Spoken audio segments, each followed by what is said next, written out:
Join বন্ধুরা, GK lab বেঙ্গলিতে তোমাদের সবাইকে স্বাগত। আজকে আমরা পশ্চিমবঙ্গ গ্রাম পঞ্চায়েত এক্সিকিউটিভ অ্যাসিস্ট্যান্টের যে মক টেস্ট 1 তার সম্পূর্ণ সমাধান আলোচনা করব এবং প্রতিটা উত্তরের সঙ্গে আরও রিলেটেড গুরুত্বপূর্ণ তথ্য আলোচনা করব। তো ভিডিওটি তোমরা মনোযোগ সহকারে দেখবে এবং ভিডিওর শেষে অবশ্যই তোমরা কমেন্টে জানাবে যে মক টেস্টে তোমাদের কটি প্রশ্ন ঠিক হয়েছিল।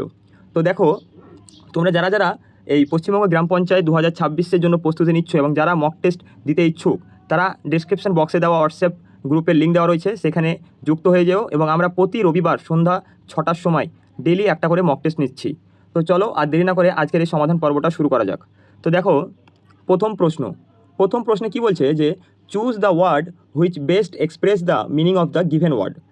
এই যে অবস্টিনেট ওয়ার্ডটা রয়েছে, আমাদের এর সমার্থক শব্দ বা সিনোনিম চাইছে। তো দেখো, এই অবস্টিনেট শব্দের মানে হচ্ছে জেদি বা একগুঁয়ে। এবার তোমরা যদি অপশানগুলো ভালো করে লক্ষ্য করো, দেখো তোমরা অপশান এলিমিনেট করে খুব সহজে উত্তরটাও বার করে নিতে পারবে। কীভাবে? এই যে ক্লেভার মানে কি? ক্লেভার মানে চালাক বা চতুর। তো এটার সঙ্গে যেটা মিল খাচ্ছে না, তাহলে এটা আমাদের অ্যান্সার হচ্ছে না। সিলি মানে কি? সিলি মানে বোকা বা নির্বোধ, তাহলে এটা আমাদের অ্যান্সার হবে না। প্রিটি মানে কি? প্রিটি মানে সুন্দর, আমরা সবাই জানি প্রিটি মানে সুন্দর, তাহলে এটাও আমাদের অ্যান্সার হচ্ছে না। তাহলে পড়ে রইলো কি? পড়ে রইলো স্টাবার্ন। তাহলে এটাই আমাদের সঠিক অ্যান্সার হয়ে যাবে। স্টাবার্ন মানেও কি? একগুঁয়ে বা জেদি। চলো পরের প্রশ্ন দেখা যাক। দেখো 2 নম্বর প্রশ্নে কি বলছে? Choose the word which best express the meaning of the given word. মানে এটাও আমাদেরও সমার্থক শব্দ বা সিনোনিম চাইছে। এই যে অ্যালার্ট, এর আমাদের সিনোনিম চাইছে। তো অ্যালার্ট মানে কি? অ্যালার্ট মানে হচ্ছে সতর্ক হওয়া। তাহলে তোমরা এবার দেখো অপশানগুলো যদি ভালো করে লক্ষ্য করো, তাহলে খুব সহজেই অ্যান্সারটা বেরিয়ে আসবে। দেখো কুইক মানে কি? কুইক মানে দ্রুত, তাহলে এটা আমাদের অ্যান্সার হচ্ছে কি? হচ্ছে না। ব্রেভ মানে আমরা সবাই জানি সাহসী, তাহলে এটা আমাদের অ্যান্সার হচ্ছে না। ওয়াচফুল মানে কি? ওয়াচ মানে দেখা, তাহলে এখানে ওয়াচফুল মানে কী হবে? যে দেখবে সেই তো নজর রাখা, অর্থাৎ সতর্ক হওয়া। এটা কি? মিল খাচ্ছে। দেখো পরের অপশানটা দেখো, হোস্টাইল মানে কি? হোস্টাইল মানে হচ্ছে শত্রু ভাবাপন্ন, তাহলে এটা আমাদের অ্যান্সার হচ্ছে কি? হচ্ছে না। তাহলে পড়ে রইলো কি? Option B. তাহলে এটাই আমাদের সঠিক উত্তর হয়ে যাবে, যেটার মানে কি? সতর্ক হওয়া বা নজর রাখা একই ব্যাপার। চলো পরের প্রশ্ন দেখো 3 নম্বর প্রশ্নে কী বলছে? সেম একই। এই যে অ্যাসিড অর্ডার রয়েছে, এই অ্যাসিড অর্ডারের সিনোনিম চাইছে। তো এই অ্যাসিড মানে কি? অ্যাসিড মানে হচ্ছে সম্মতি দেওয়া বা সম্মতি হওয়া বা রাজি হওয়া।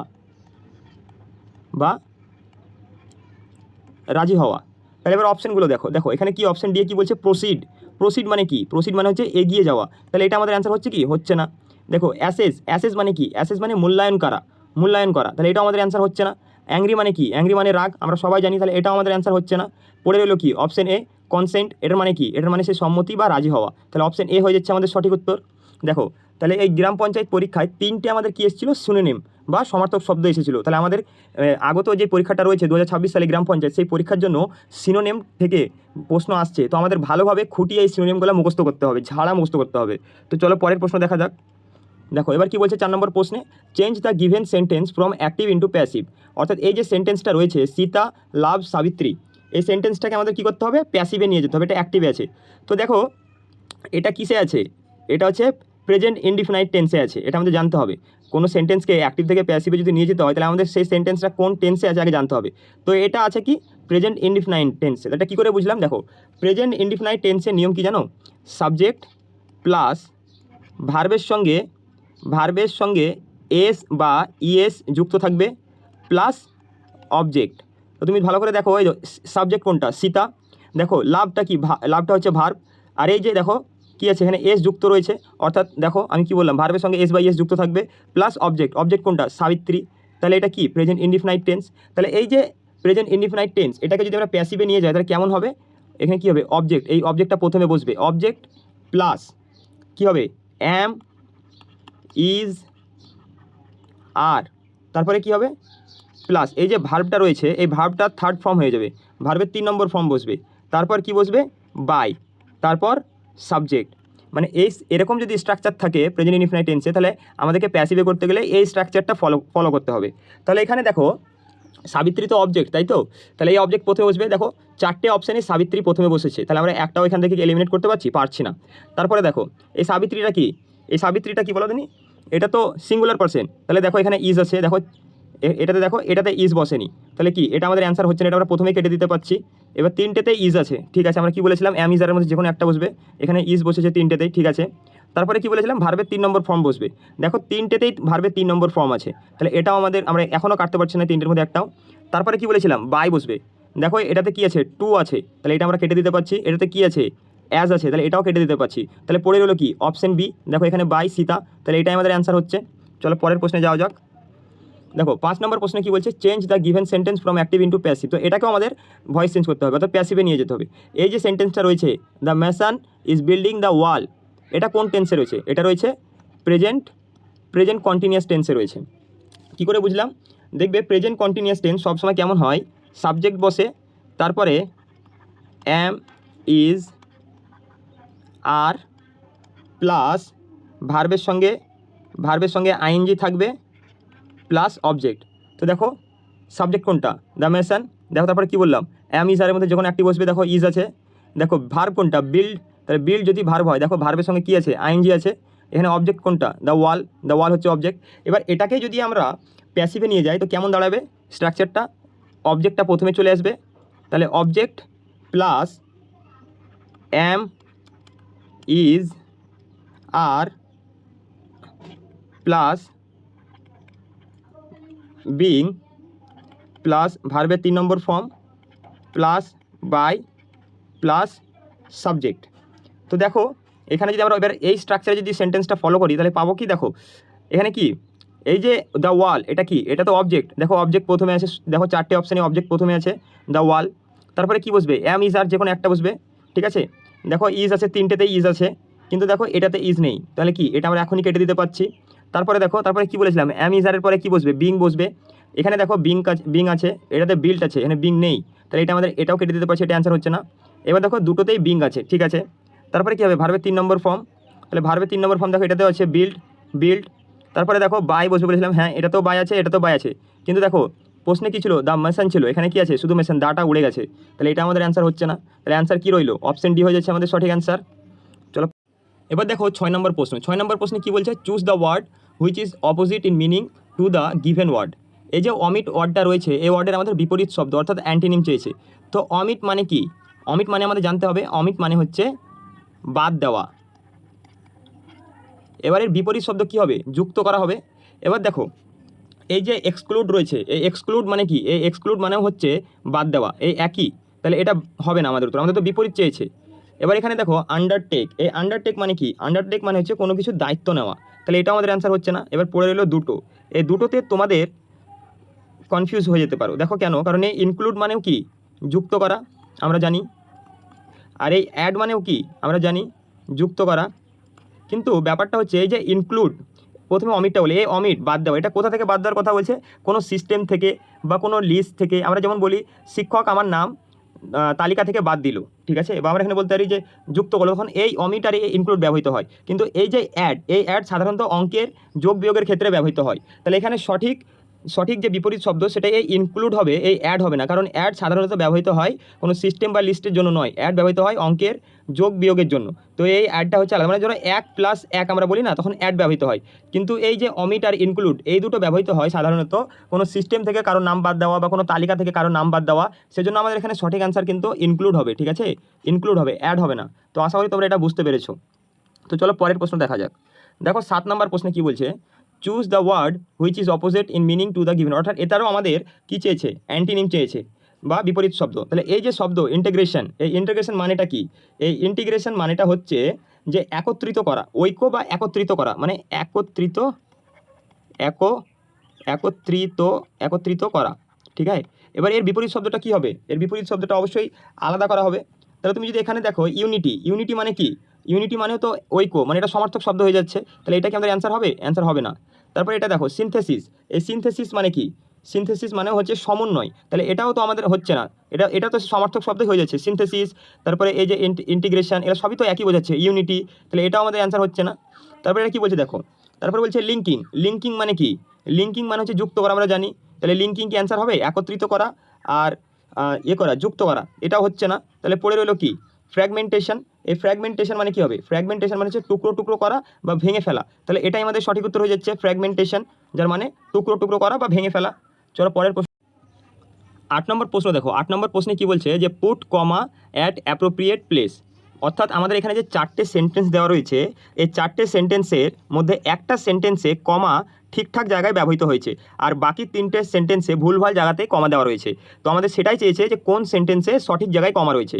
তো দেখো এখানে যে ইংল্যান্ড, ফ্রান্স অ্যান্ড ইটালি, তোমাদের একটা নিয়ম বলি, যখন 3টে পদ থাকবে, এটা তো 3টে পদ তাই না, ইংল্যান্ড, ফ্রান্স, ইটালি। তো এই যে কমার নিয়মটা হচ্ছে যে এই যে 3টে পদ দেওয়া রয়েছে, এই 3টে পদের যে প্রথম পদ আর দ্বিতীয় পদ, এদের মাঝখানে কমা বসতে পারে, কিন্তু দ্বিতীয় পদের পরে বা তৃতীয় পদের আগে কমা বসতে পারে না। অর্থাৎ আমাদের কমাটা এই জায়গাতে বসতে পারতো, ইংল্যান্ডের পরে আমাদের কমা বসতে পারতো, কিন্তু এই সেন্টেন্সটা দেখো এখানে কি হয়েছে, মূল ভার্ব যেটা রয়েছে এই মূল ভার্বের আগে কমা বসেছে, তো মূল ভার্বের আগে কমা বসতে পারে না, তো এটা আমাদের হচ্ছে না। ঠিক আছে, অপশন এ হচ্ছে না। অপশন বি দেখো, ইংল্যান্ডের পরে কমা আছে, দেখো প্রথম পদ ও দ্বিতীয় পদের মাঝখানে কমা রয়েছে, এটা ঠিক আছে। তারপরে কি আছে, and Italy formed an alliance, তো এটা আমাদের ঠিক আছে। তো পরের অপশন দেখি চলো, এখানে কি বলে দেখো, ইংল্যান্ড, ফ্রান্স, তো আমি কি বললাম যে দ্বিতীয় পদের শেষে কমা বসতে পারে না, এবং অ্যান্ডের পরে কখনো আমরা কমা বসাই না, তাহলে এটা আমাদের সঠিক উত্তর হবে না, এটা আমরা কেটে দিই। অপশন ডি দেখো, অপশন ডি কি বলছে, ইংল্যান্ড, ফ্রান্স অ্যান্ড ইটালি। তো এখানে দেখো এই ইংল্যান্ড, ফ্রান্স, এখানে আমাদের কমা বসাতে হতো, কিন্তু এখানে কমা নেই, তাহলে এটা আমাদের অ্যান্সার হচ্ছে না। তারপরে এখানে দেখো অপ্রয়োজনীয় কমা দেওয়া রয়েছে, তার মানে আমাদের অপশন বি আমাদের সঠিক উত্তর হয়ে যাচ্ছে। দেখো 9 নম্বর প্রশ্নে কি বলছে, put comma at appropriate place, অর্থাৎ এখানেও আমাদের 4টে সেন্টেন্সের মধ্যে একটা সেন্টেন্সে কমা ঠিকঠাক ব্যবহৃত হয়েছে এবং বাকি 3টে সেন্টেন্সে কমা ভুলভাল জায়গায় রয়েছে। তো সেটাই আমাদের খুঁজে বার করতে হবে যে কোন সেন্টেন্সে কমাটা ঠিকঠাক জায়গায় রয়েছে। তো আমরা যদি অপশন এ দেখি, দেখো এখানে বলছে হি লস্ট, কমা দিয়েছে ল্যান্ডস, তারপরে কমা দিয়ে মানি, রেপুটেশন অ্যান্ড ফ্রেন্ডস। তোমরা একটা জিনিস মাথায় রাখবে, যখন 3টের বেশি শব্দ থাকবে, ঠিক আছে, 3টের বেশি শব্দ থাকবে এবং সবকটি শব্দই যখন একই ক্যাটাগরির হয়, তখন প্রতিটি শব্দের পরেই কমা বসাতে হয়। ঠিক আছে, প্রতিটি শব্দের পরেই, মানে এখানে কি হতো, এই যে সেন্টেন্সটা রয়েছে হি লস্ট যে ল্যান্ডস, তারপরে কমা দিয়ে বসাতে হতো সব। এই যে ল্যান্ডসটা রয়েছে, প্রথম কমাটা এই ল্যান্ডসের এখানে বসতো, তারপরে মানি, রেপুটেশন অ্যান্ড ফ্রেন্ড, তাহলে আমাদের এই সেন্টেন্সটা ঠিক হতো। কিন্তু এখানে দেখো হি লস্ট, তারপরেই কমা দিতে শুরু করে দিয়েছে, তো এটা আমাদের হবে না অ্যান্সার। তারপরে দেখো হি lost lands, money, reputation and free, এখানে কোনো কমাই নেই, তাহলে এটাও আমাদের অ্যান্সার হচ্ছে না। তারপরে দেখো option C, he lost lands, money, তাহলে দেখো হি লস্ট ল্যান্ডস, এখানে একটা আমাদের কমা হতো, তাহলে আমাদের এটা ঠিক হয়েছে, কিন্তু এটা আমাদের অ্যান্সার হচ্ছে না। অপশন ডি দেখো, হি লস্ট ল্যান্ডস, ঠিক আছে, কমা, মানি ঠিক আছে, রেপুটেশন অ্যান্ড ফ্রেন্ডস ঠিক আছে, তাহলে আমাদের অপশন ডি হয়ে যাচ্ছে সঠিক উত্তর। 10 নম্বর প্রশ্ন দেখো, 10 নম্বর প্রশ্নে কি বলছে, put comma at appropriate place, তো এটাও আমরা ঠিক আগের মতোইভাবেই সলভ করব। তাহলে দেখো এখানে কি বলছে, অপশন এ কি বলছে, West Bengal is surrounded by Orissa, Bihar, Sikkim, Assam, etc. ঠিক আছে, তাহলে দেখো এটাই আমাদের সঠিক উত্তর হয়ে যাবে। এবার এটা আমাদের যেহেতু সঠিক উত্তর হলো, বাকিগুলো কেন হলো না চলো আমরা সেগুলো জানি।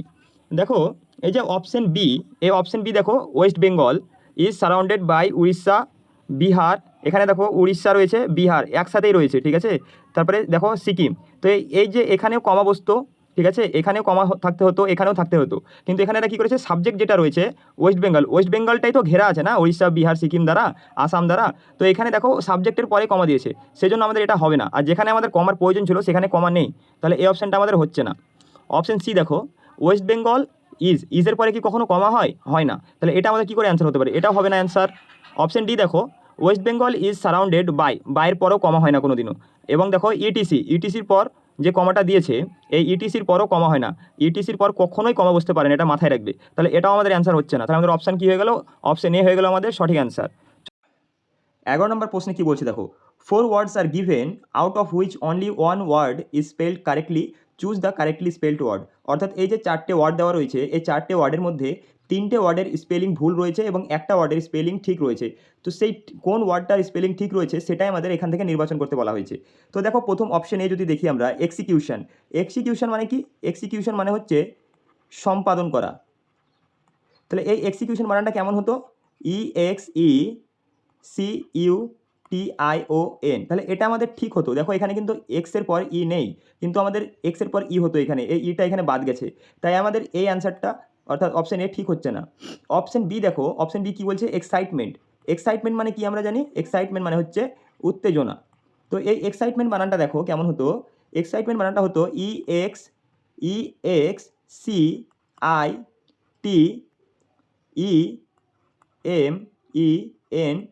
এক্সাইটমেন্ট, এখানে দেখো টি এর পর ই নেই, তাহলে এটাও আমাদের ভুল।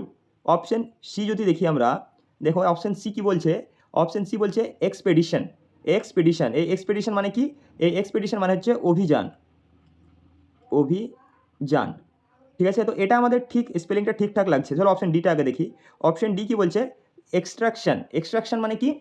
এক্সট্রাকশন মানে হচ্ছে আহরণ করা, কোনো কিছু আহরণ করা। তাহলে এক্সট্রাকশন মানে হচ্ছে আহরণ করা।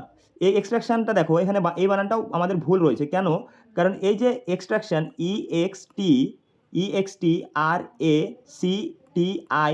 EXTRACTION এই বানানটা আমাদের হতো, এই যে এখানে ইটা আছে না, এটা আমাদের এ হতো, কিন্তু দেখো এখানে ই দিয়েছে, তাই এটাও আমাদের ভুল। অর্থাৎ এই যে এক্সপেডিশন এই বানানটাই আমাদের সঠিক উত্তর। তাহলে আমাদের অপশন সি হয়ে যাচ্ছে সঠিক। চলো পরবর্তী দেখি। 12 নম্বর প্রশ্ন দেখো। 12 নম্বর প্রশ্নে কি বলছে? 4 ওয়ার্ডস আর গিভেন সেম একই, মানে আমাদের এখানে 4টে অপশনের মধ্যে একটা অপশনের স্পেলিংটা ঠিক রয়েছে, বাকি 3টে অপশনের ভুল রয়েছে। তো আমাদের সেটাই খুঁজে বার করতে হবে যে কোন অপশনের স্পেলিংটা ঠিক রয়েছে। তো দেখো এই যে প্রথম অপশনটা যদি আমরা দেখি এক্সটার্নাল, এই যে এক্সটার্নালটা রয়েছে, এক্সটার্নাল মানে কি? এক্সটার্নাল মানে হচ্ছে বাহ্যিক। তাহলে এখানে এক্সটার্নাল মানে বাহ্যিক। এবার এই স্পেলিংটা ঠিক হতো, কিন্তু এখানে দেখো এই যে ই আছে না, এই ই এর জায়গায় এ হতো, তাহলে আমাদের স্পেলিংটা ঠিক হতো, কিন্তু এখানে ই দেওয়া রয়েছে, তাই আমাদের এটা ঠিক হবে না। অপশন বি দেখো, অপশন বি কি বলছে? ইন্ট্রোভার্ট। ইন্ট্রোভার্ট মানে কি? ইন্ট্রোভার্ট মানে হচ্ছে অন্তর্মুখী। অন্তর্মুখী। তো এই যে স্পেলিংটা রয়েছে এখানে INTROVERT, ইন্ট্রোভার্ট, তো এই স্পেলিংটা আমাদের ঠিক মনে হচ্ছে। চলো পরবর্তীগুলো দেখি। দেখো অপশন সি কি বলছে? এক্সট্রোভার্ট। তো এই যে এক্সট্রোভার্ট, এক্সট্রোভার্ট মানে কি? এক্সট্রোভার্ট মানে হচ্ছে বহির্মুখী। ঠিক আছে, এক্সট্রোভার্ট মানে বহির্মুখী। আর এই যে এক্সট্রোভার্ট, এই এক্সট্রোভার্ট আমাদের স্পেলিংটা ঠিক হতো যদি এই এর জায়গাতে ই থাকতো, তবে আমাদের এই স্পেলিংটা ঠিক হতো, কিন্তু এখানে দেখো এ দেওয়া রয়েছে, তাহলে এটা আমাদের হচ্ছে না। তারপরে তুমি যদি অপশন ডি দেখো এক্স্যাক্ট, এই এক্স্যাক্ট মানে হচ্ছে সঠিক। আমরা বলি না এক্স্যাক্ট, সেই এক্স্যাক্ট মানে হচ্ছে সঠিক। এখানে যে স্পেলিংটা দেওয়া রয়েছে এই জায়গাটায়, এই যে ইরা রয়েছে এখানে এ হতো, ঠিক আছে, তাহলে এটা আমাদের সঠিক অ্যান্সার হতো, কিন্তু এখানে যেহেতু নেই তাহলে এটা ভুল। তাহলে অপশন ইন্ট্রোভার্ট এটাই আমাদের সঠিক উত্তর হয়ে যাচ্ছে। চলো পরের প্রশ্ন। তাহলে 13 নম্বর প্রশ্নে কি বলছে? সেম একই, আমাদের এখান থেকে একটা ওয়ার্ড বার করতে হবে যে ওয়ার্ডের স্পেলিংটা ঠিক রয়েছে। তাহলে প্রথম ওয়ার্ডটা কি বলছে?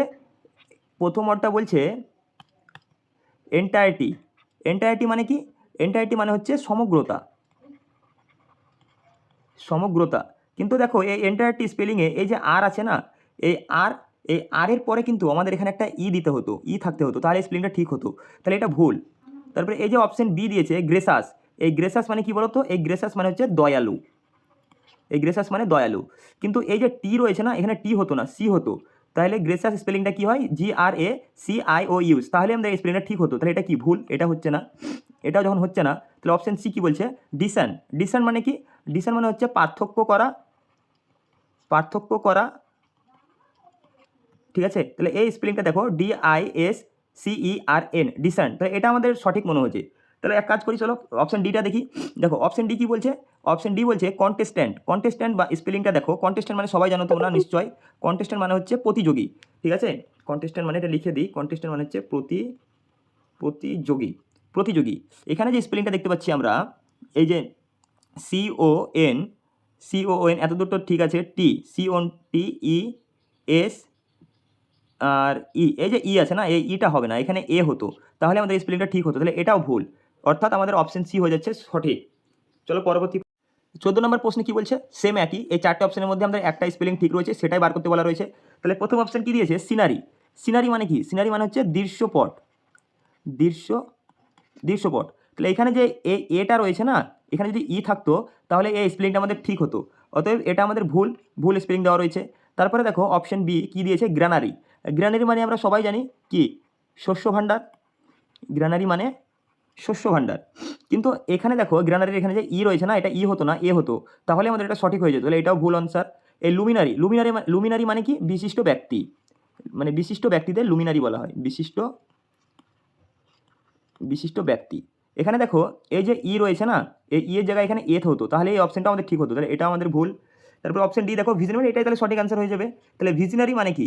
ভিজনারি মানে হচ্ছে দূরদর্শী, যারা দূরদর্শী তাদের ভিজনারি বলা হয়, দূরদর্শী, তাহলে ভিজনারি মানে দূরদর্শী, তাহলে এটাই আমাদের সঠিক উত্তর হয়ে যাচ্ছে। চলো পরের প্রশ্ন দেখি। দেখো পরের প্রশ্নে কি বলছে যে one part of the sentence may have an error, find out which part has an error. অর্থাৎ এই যে আমাদের সেন্টেন্সটা দেওয়া রয়েছে, এই সেন্টেন্সের একটা পার্টে ভুল গ্রামার রয়েছে, তো সেই কোন পার্টে ভুল গ্রামার রয়েছে সেটা বার করতে বলেছে। যেমন এই যে দেওয়া রয়েছে নলেজ অফ, এটা হচ্ছে একটা part A, at least 2 language of, এটা হচ্ছে আরেকটা পার্ট।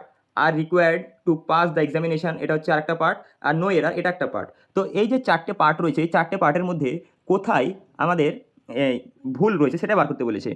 তো দেখো এখানে যদি আমরা দেখি, knowledge of at least 2 language R required to pass the examination. তাহলে এখানে তুমি যদি দেখো, এই যে নলেজ, এটা কি? এটা তো সাবজেক্ট।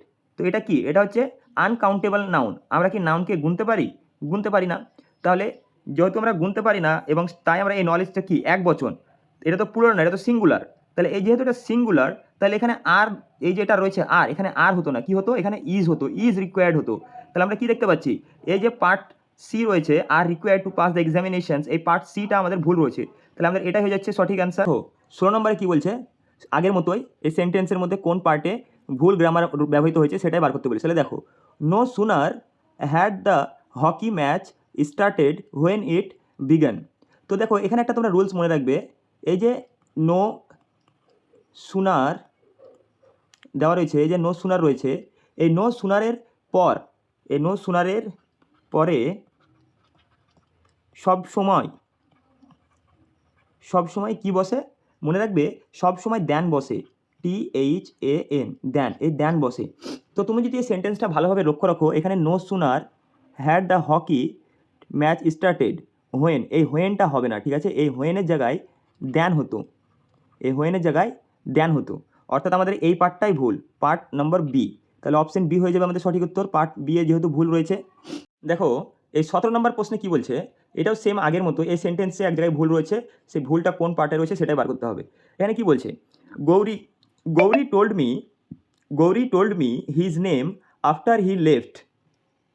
তাহলে এখানে আমাদেরকে যদি দেখি আমরা, এই যে Gauri told me his name after he left, এটা কি?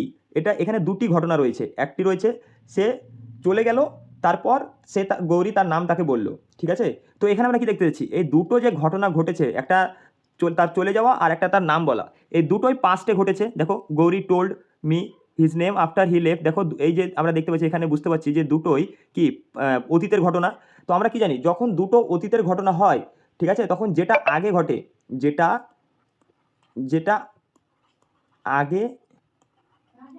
আগে ঘটে সেটা কি হয়? সেটা পাস্ট পারফেক্ট টেন্সে লিখতে হয়। আমরা সবাই জানি পাস্ট পারফেক্ট টেন্সে লিখতে হয়। কিন্তু তুমি যদি দেখো এখানে কোন ঘটনাটা আগে হয়েছিল, সে চলে গিয়েছিল তারপরেই তো নাম বলেছিল, এখানে সেটাই বোঝাচ্ছে। সে চলে গিয়েছিল তারপরে নাম বলেছে, তাহলে এখানে তার চলে যাওয়ার ঘটনাটা আগে ঘটেছে, হি লেফট। তাহলে এই যে হি লেফট, এটা কি? এটা সিম্পল পাস্টে রয়েছে, দেখো হি লেফট। তো এটাকে আমাদের কি লিখতে হতো? হি হ্যাড লেফট, এটা এখানে এভাবে লিখতে হতো, তাহলে এটা সঠিক হতো। কিন্তু এটা ভুল রয়েছে, হি লেফট হবে না, হি হ্যাড লেফট হবে। তাহলে আমাদের কোন পার্টে ভুল দেখতে পাচ্ছি আমরা? পার্ট সি এ। তাহলে আমাদের অপশন সি হয়ে যাচ্ছে সঠিক অ্যান্সার, অপশন সি হয়ে যাচ্ছে সঠিক অ্যান্সার। দেখো 18 নম্বর প্রশ্নটি দেখো, my sister has read pages after pages of the Bible. তাহলে এখানে কোন পার্টে ভুল আছে? তো দেখো এই যে পেজেস আফটার পেজেস বলছে না, এখানে এই যে এস আছে, এই এস হবে না, পেজ আফটার পেজ হতো। তাহলে আমাদের এই পার্টটাতেই ভুল রয়েছে। তাহলে এই পার্টটা অপশন সি হয়ে যাচ্ছে আমাদের সঠিক উত্তর। 19 নম্বর প্রশ্ন দেখো, the sentence given with a blank is to be filled with an appropriate word. অর্থাৎ আমাদের যে সেন্টেন্সটা রয়েছে আর এই যে ব্ল্যাঙ্কটা রয়েছে, এই 4টে অপশনের মধ্যে কোনটা অ্যাপ্রোপ্রিয়েট সেটা এখানে বসাতে হবে। তো সেন্টেন্সটা দেখো, my book is the new one, অর্থাৎ আমার বইটা নতুন। ইজ দ্য টোন ওয়ান, অর্থাৎ এই যে ব্ল্যাঙ্কটা রয়েছে এখানে কোনটা বসবে? দেখো ইউআর, অপশন এ যদি দেখি আমরা, ইউআরের পরে কি কখনো ইজ বসে না, তাহলে এটা আমাদের অ্যান্সার হচ্ছে না। তাহলে এটা আমাদের কি অ্যান্সার হবে? হবে না। তারপরে দেখো অপশন বি কি বলছে, the book of you, you এর পরে কি কখনো ইজ বসে না, তাহলে এটাও অ্যান্সার হবে না। আর এই যে ইউয়ার্স, এই ইউয়ার্সটা কি বলতো? এই ইউয়ার্সটা হচ্ছে পজেসিভ প্রোনাউন, ঠিক আছে? ইউ এর পজেসিভ প্রোনাউন হচ্ছে ইউয়ার্স। মায়ের পজেসিভ প্রোনাউন কি হয় বলো তো? মাইন, ঠিক আছে? এগুলো মনে রাখবে, মাইন। আমরা যদি আরও কয়েকটা দেখি, তাহলে আওয়ারের প্রোনাউন কী হবে? পজেসিভ প্রোনাউন হবে আওয়ার্স। তারপর যদি দেখি দেয়ার, তাহলে দেয়ারের পজেসিভ প্রোনাউন কী হবে? দেয়ার্স। তো আমাদের এই যে পজেসিভ প্রোনাউন রয়েছে ইউয়ার্স মানে তোমার, তাহলে এটা আমাদের সঠিক উত্তর হয়ে যাবে option C, my book is the new one, yours is the torn one. দেখো ইউয়ারের পরে কিন্তু কখনোই ইজ বসে না, তাহলে আমাদের অপশন ডিও হচ্ছে না, শুধুমাত্র অপশন সি এটাই আমাদের সঠিক অ্যান্সার। 20 নম্বর প্রশ্নটি দেখো, এখানে কি বলছে, the sentence given with a blank is to be filled with an appropriate word. অর্থাৎ এই 4টে অপশনের মধ্যে কোনটা অ্যাপ্রোপ্রিয়েট হবে ব্ল্যাঙ্কের জন্য সেটাই বসাতে বলেছে। তো তুমি যদি দেখো, দে দে নিড নট ওয়ারি, এই যে এটা রয়েছে এটা হচ্ছে ট্যাগ কোয়েশ্চেন, ঠিক আছে। এখানে যেটা বসবে দিয়ে যে সেন্টেন্সটা হবে সেটা হবে ট্যাগ কোয়েশ্চেন, এটাকে ট্যাগ কোয়েশ্চেন বলে। ট্যাগ কোয়েশ্চেনের ক্ষেত্রে কি হয়, এই সেন্টেন্সটা যদি পজিটিভ সেন্টেন্স হয় তাহলে ট্যাগটা সবসময় কি হয়, নেগেটিভ হয়। কিন্তু এই সেন্টেন্সটা যদি নেগেটিভ হয় তাহলে এই যে ট্যাগ কোয়েশ্চেনটা মানে ট্যাগ যেটা বসবে এখানে এটা সবসময় পজিটিভ হয়। এবার তুমি যদি দেখো এখানে যেটা রয়েছে সেন্টেন্সটা এটা নেগেটিভ না পজিটিভ, এটা আমরা দেখতে পাচ্ছি নেগেটিভ, কারণ নিড নট রয়েছে নেগেটিভ। তাহলে এই যে ট্যাগটা বসবে এখানে এটা কি বসবে, পজিটিভ বসবে। এবার তুমি যদি অপশনগুলো দেখো 3টে অপশনই যে ট্যাগগুলো রয়েছে সবগুলোই নেগেটিভ, শুধুমাত্র অপশন ডিটাই পজিটিভ। তাহলে আমাদের এগুলো তো হচ্ছে না, তাহলে আমাদের কী হয়ে যাচ্ছে, অপশন ডি হয়ে যাচ্ছে সঠিক উত্তর। তো চলো পরের প্রশ্ন দেখি। দেখো এখানে কি বলছে, এখানে বলছে যে the sentence given with a blank is to be filled with an approach, আগের মতোই। এখানে বলছে he is indifferent alike praise and blame. তো এখানে যে 4টি অপশনের মধ্যে কোনটা বসবে, তো এই যে ইনডিফারেন্ট, ঠিক আছে, এই ইনডিফারেন্টের সঙ্গে, এই ইনডিফারেন্ট মানে হচ্ছে উদাসীন, তো এই ইনডিফারেন্টের সঙ্গে একটা ফিক্সড প্রিপোজিশন বসে, এই ইনডিফারেন্টের সঙ্গে একটা ফিক্সড প্রিপোজিশন বসে সেটা হচ্ছে টু, যেখানে ইনডিফারেন্ট সবসময় টু বসবে। তাহলে এখানে কি বসবে, এখানে তাহলে টু বসবে, যেহেতু এটা একটা ফিক্সড প্রিপোজিশন, এটা আমাদেরকে পড়তে হবে, ঠিক আছে, মুখস্থ করতে হবে এটা সব সময়তেই এই টুটাই বসে ইনডিফারেন্টের পর। তাহলে কী হবে সেন্টেন্সটা, he is indifferent alike to praise and blame. 22 নম্বর প্রশ্নে কি বলছে দেখো, Ashoka's accessions the throne was celebrated with great pomp, মানে বলছে অশোকের সিংহাসন আরোহণ খুব ধুমধামের সঙ্গে উদযাপন করা হয়েছিল। এবার তুমি যদি দেখো এই অ্যাক্সেশন দ্য থ্রোন, এটা একটা ফিক্সড কি ফ্রেজ, একটা ফিক্সড, আমরা বলি না অ্যাক্সেশন টু পাওয়ার, তাহলে এখানে টু বসবে, অ্যাক্সেশন টু দ্য থ্রোন, এটা হচ্ছে একটা ফ্রেজ। তাহলে এখানে আমাদের সঠিক উত্তর হয়ে যাবে অপশন ডি, ঠিক আছে, এটা একটা ফিক্সড ফ্রেজ। এখানে যখনই তোমরা অ্যাক্সেশন দেখবে তখন যদি থাকে অ্যাক্সেশন দিয়ে ব্ল্যাঙ্ক দিয়ে পাওয়ার থাকে, পাওয়ার, তখনও কী হবে, টুই বসবে। তাহলে এখানে আমাদের সঠিক উত্তর হয়ে যাচ্ছে accession to the throne was celebrated with great pomp. চলো পরের প্রশ্ন দেখি। পরের প্রশ্ন কি বলছে দেখো 23 নম্বর, বলছে choose the alternative which best express the meaning of the idiom phrase. দেখো কি মানে আমাদের ইডিয়াম ফ্রেজ চাইছে, তো এখানে কি বলছে, please be as brief as you can, I have other fish to fry. তো এই যে I have other fish to fry, এটার আমাদের ইডিয়াম ফ্রেজ বার করতে হবে। আদার ফিশ টু ফ্রাই এর মানেটা কি, বাকি মাছ ভাজা না, তো এটার মানে হচ্ছে দেখো টু কুক দ্য ফুড এটা হবে না, টু টেক রেস্ট এটাও হবে না, some important work to attend এটা হবে আমাদের সঠিক answer, to attend the friends হবে না। দেখো I have other fish to fry এটা হচ্ছে একটা ইডিয়াম ফ্রেজ, যখনই তোমরা দেখবে যে প্রশ্নে দেওয়া রয়েছে I have other fish to fry তার মানে হচ্ছে some important work to attend, এটা হচ্ছে রিয়াল মিনিং। তো চলো পরের প্রশ্ন দেখি। দেখো 24 নম্বর প্রশ্নে কি বলছে, choose the alternative which best express the meaning of the idiom phrase, ঠিক আছে। এখানে কি বলছে, আ ক্লোজ সেভ যেটা রয়েছে এর আমাদের রিয়াল মিনিংটা বার করতে বলেছে। অপশন এ, আর narrow escape from danger, stubble, very short hair, hairless skin. তো এই যে আ ক্লোজ সেভ এটার ইডিয়াম অর্থাৎ রিয়াল মিনিং হয়ে যাবে আর ন্যারো স্কেপ ফ্রম ডেঞ্জার। তো এগুলো তোমাদের মুখস্থ করতে হবে, তাহলে তোমরা খুব সহজে এগুলো পারবে। তো এবার 25 নম্বর প্রশ্নটা দেখো, বলছে his argument does not hold water. এই যে হোল্ড ওয়াটার দেখতে পাচ্ছ এটার এবার ইডিয়াম ফ্রেজ চাইছে আমাদের। তো অপশনগুলো দেখো, to have effect, to influence, to check the flow of water, sound logical, fact. তো দেখো এই যে এখানে বলছে হোল্ড ওয়াটার, এর যদি আক্ষরিক অর্থ তোমরা ধরো পানি ধরে রাখা, কিন্তু আমাদের ইডিয়াম ফ্রেজ মানে রিয়াল মিনিং, এর রিয়াল মিনিং হবে কি বলতো, এর রিয়াল মিনিং হবে তার যুক্তি টেকে না বা তার যুক্তি বিশ্বাসযোগ্য নয়। যেমন আমরা বলি না your excuse does not hold water, ঠিক তেমনই এই হোল্ড ওয়াটার মানে হচ্ছে সাউন্ড লজিক্যাল ফ্যাক্ট। তাহলে এটা হয়ে যাচ্ছে আমাদের অপশন ডি হয়ে যাচ্ছে সঠিক উত্তর। তো এবার আমরা আলোচনা করব বাংলা ব্যাকরণ থেকে যে 25টা প্রশ্ন রয়েছে সেই প্রশ্নের সমাধান আলোচনা করব। দেখো তোমরা নিশ্চয়ই সবাই জানো যে পশ্চিমবঙ্গ গ্রাম পঞ্চায়েত পরীক্ষায় 25টা প্রশ্ন থাকবে বাংলা ব্যাকরণ থেকে, তো এই টপিকটা আমাদের ভালোভাবে পড়তে হবে। তো দেখো 26 নম্বর প্রশ্ন কি বলছে, তেপান্তর ত্রিপ্রান্তরের সমাহার এটি কোন সমাস। অপশন কি দিয়েছে, অব্যয়ীভাব সমাস, অপশন বি দ্বিগু সমাস, অব্যয়ীভাব সমাস, তারপরে কি দিয়েছে কর্মধারয় সমাস। তো এই প্রশ্নের সঠিক উত্তরটা হয়ে যাবে দ্বিগু সমাস। এটা দ্বিগু সমাস হলো কেন, কারণ তুমি যদি দেখো যে সংখ্যাবাচক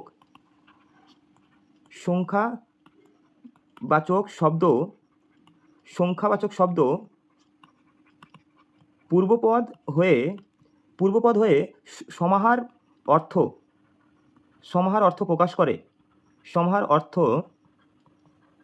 প্রকাশ করে তখন দ্বিগু সমাস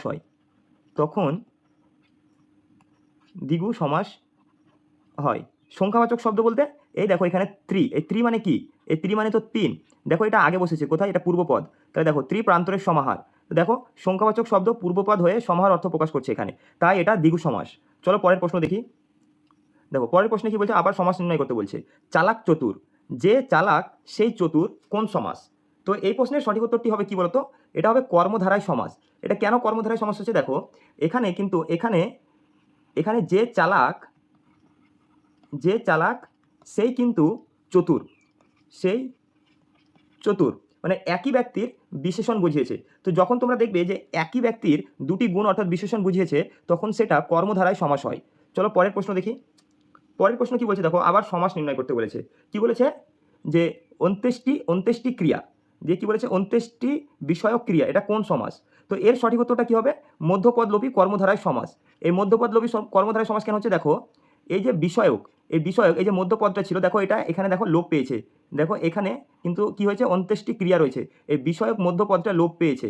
তো এখানে সেই জন্য আমাদের সঠিক উত্তরটা হয়ে যাচ্ছে কি, মধ্যপদলোপী কর্মধারায় সমাস। তো এই পয়েন্টগুলো ভালোভাবে মনে রাখবে। তো চলো আমরা পরের প্রশ্ন দেখি। দেখো 29 নম্বর প্রশ্নে কি বলছে, আবার বলছে সমাস নির্ণয় করো। এবার কি বলেছে, যে কর্তা ব্যক্তি, যিনি কর্তা তিনিই ব্যক্তি, এটা কোন সমাস? তো এটা যে সঠিক উত্তরটা হয়ে যাবে, এটা হবে কর্মধারায় সমাস। এটা দেখো 30 নম্বর প্রশ্ন, দেখো এখানে কি বলছে, রত্নাকর, রত্নের আকর কোন সমাস? তো এটার উত্তর হয়ে যাবে আমাদের অপশন বি, তৎপুরুষ সমাস। কেন? কারণ এখানে যে ষষ্ঠ বিভক্তি সেটা লোপ পেয়েছে। 31 নম্বর প্রশ্ন কি বলছে, দেখো বলছে কোন বানানটি সঠিক? তো এগুলো আমাদের বোঝার কিছু নেই, এগুলো আমাদের বই থেকে পড়তে হবে এবং মুখস্থ করতে হবে। তো এখানে কি বলছে, জীর্ণতা, এই জীর্ণতা বানানের মধ্যে কোন বানানটা সঠিক? তো আমরা দেখতে পাচ্ছি যে অপশন সি, এই বানানটা হচ্ছে আমাদের সঠিক। তো চলো পরের প্রশ্ন দেখি। দেখো 32 নম্বর প্রশ্ন কি বলছে, এই বানানটার মধ্যে কোন বানানটা সঠিক? তো দেখো এই বানানটা অপশন সি হয়ে যায় আমাদের দুষ্কার্য, এই বানানটা হয়ে যাচ্ছে সঠিক অ্যান্সার। তো চলো পরের প্রশ্ন দেখি। দেখো এখানেও বলছে কোন বানানটি সঠিক। তো এখানে কি বলেছে, শ্রমজীবী। তাহলে দেখো এই যে শ্রমজীবী, এখানে বর্গী জয় দীর্ঘ এবং বয় দীর্ঘ, এটা হবে আমাদের সঠিক অ্যান্সার, শ্রমজীবী, অপশন বি। চলো 34 নম্বর প্রশ্ন দেখি। দেখো এখানে কি বলছে, এখানে বলছে যে সাদৃশ্য। তো সাদৃশ্য বানান, তো এটা তো তোমরা সবাই নিশ্চয়ই জানো এই বানানটা কোনটা হবে। তো এটা তো অপশন ডি অ্যান্সার হয়ে যাবে আমাদের, সাদৃশ্য। এখানে বলছে কোন বানানটি সঠিক। তো এখানে দেখো সমীচীন, সমীচীন মানে কি জানো, সমীচীন মানে হচ্ছে উপযুক্ত, বা আমরা বলতে পারি যথাযথ। তাহলে এখানে এই যে বানানটা দেখতে পাচ্ছ, দন্তেশ্ব ময়দুর্গহী চয়দুর্গহী দন্তান্ন সমীচীন, এই বানানটা হয়ে যাচ্ছে সঠিক। চলো পরের প্রশ্ন দেখি। এখানে কি বলছে, অর্থ লেখো, মানে এই যে 80-20 শব্দটা দিয়েছে, এই যে 80-20 শব্দটা দিয়েছে, ঠিক আছে, এর অর্থ কি? তো দেখো এর অর্থ হয়ে যাবে, এ দেখো 20 থেকে আমরা দেখে বুঝতে পারছি এর অর্থ সাপ হয়ে যাবে। তো এই 80-20-এর অর্থ হচ্ছে কি, সাপ। চলো পরের প্রশ্ন দেখি। এখানে কি বলছে, কৃত্তিবাস, এই কৃত্তিবাস শব্দের অর্থ কি? বাঘ, শিব, কালিদাস, সিংহ। তো এই কৃত্তিবাস শব্দের অর্থ হয়ে যাবে কি, অপশন বি, শিব। চলো পরের প্রশ্ন দেখি।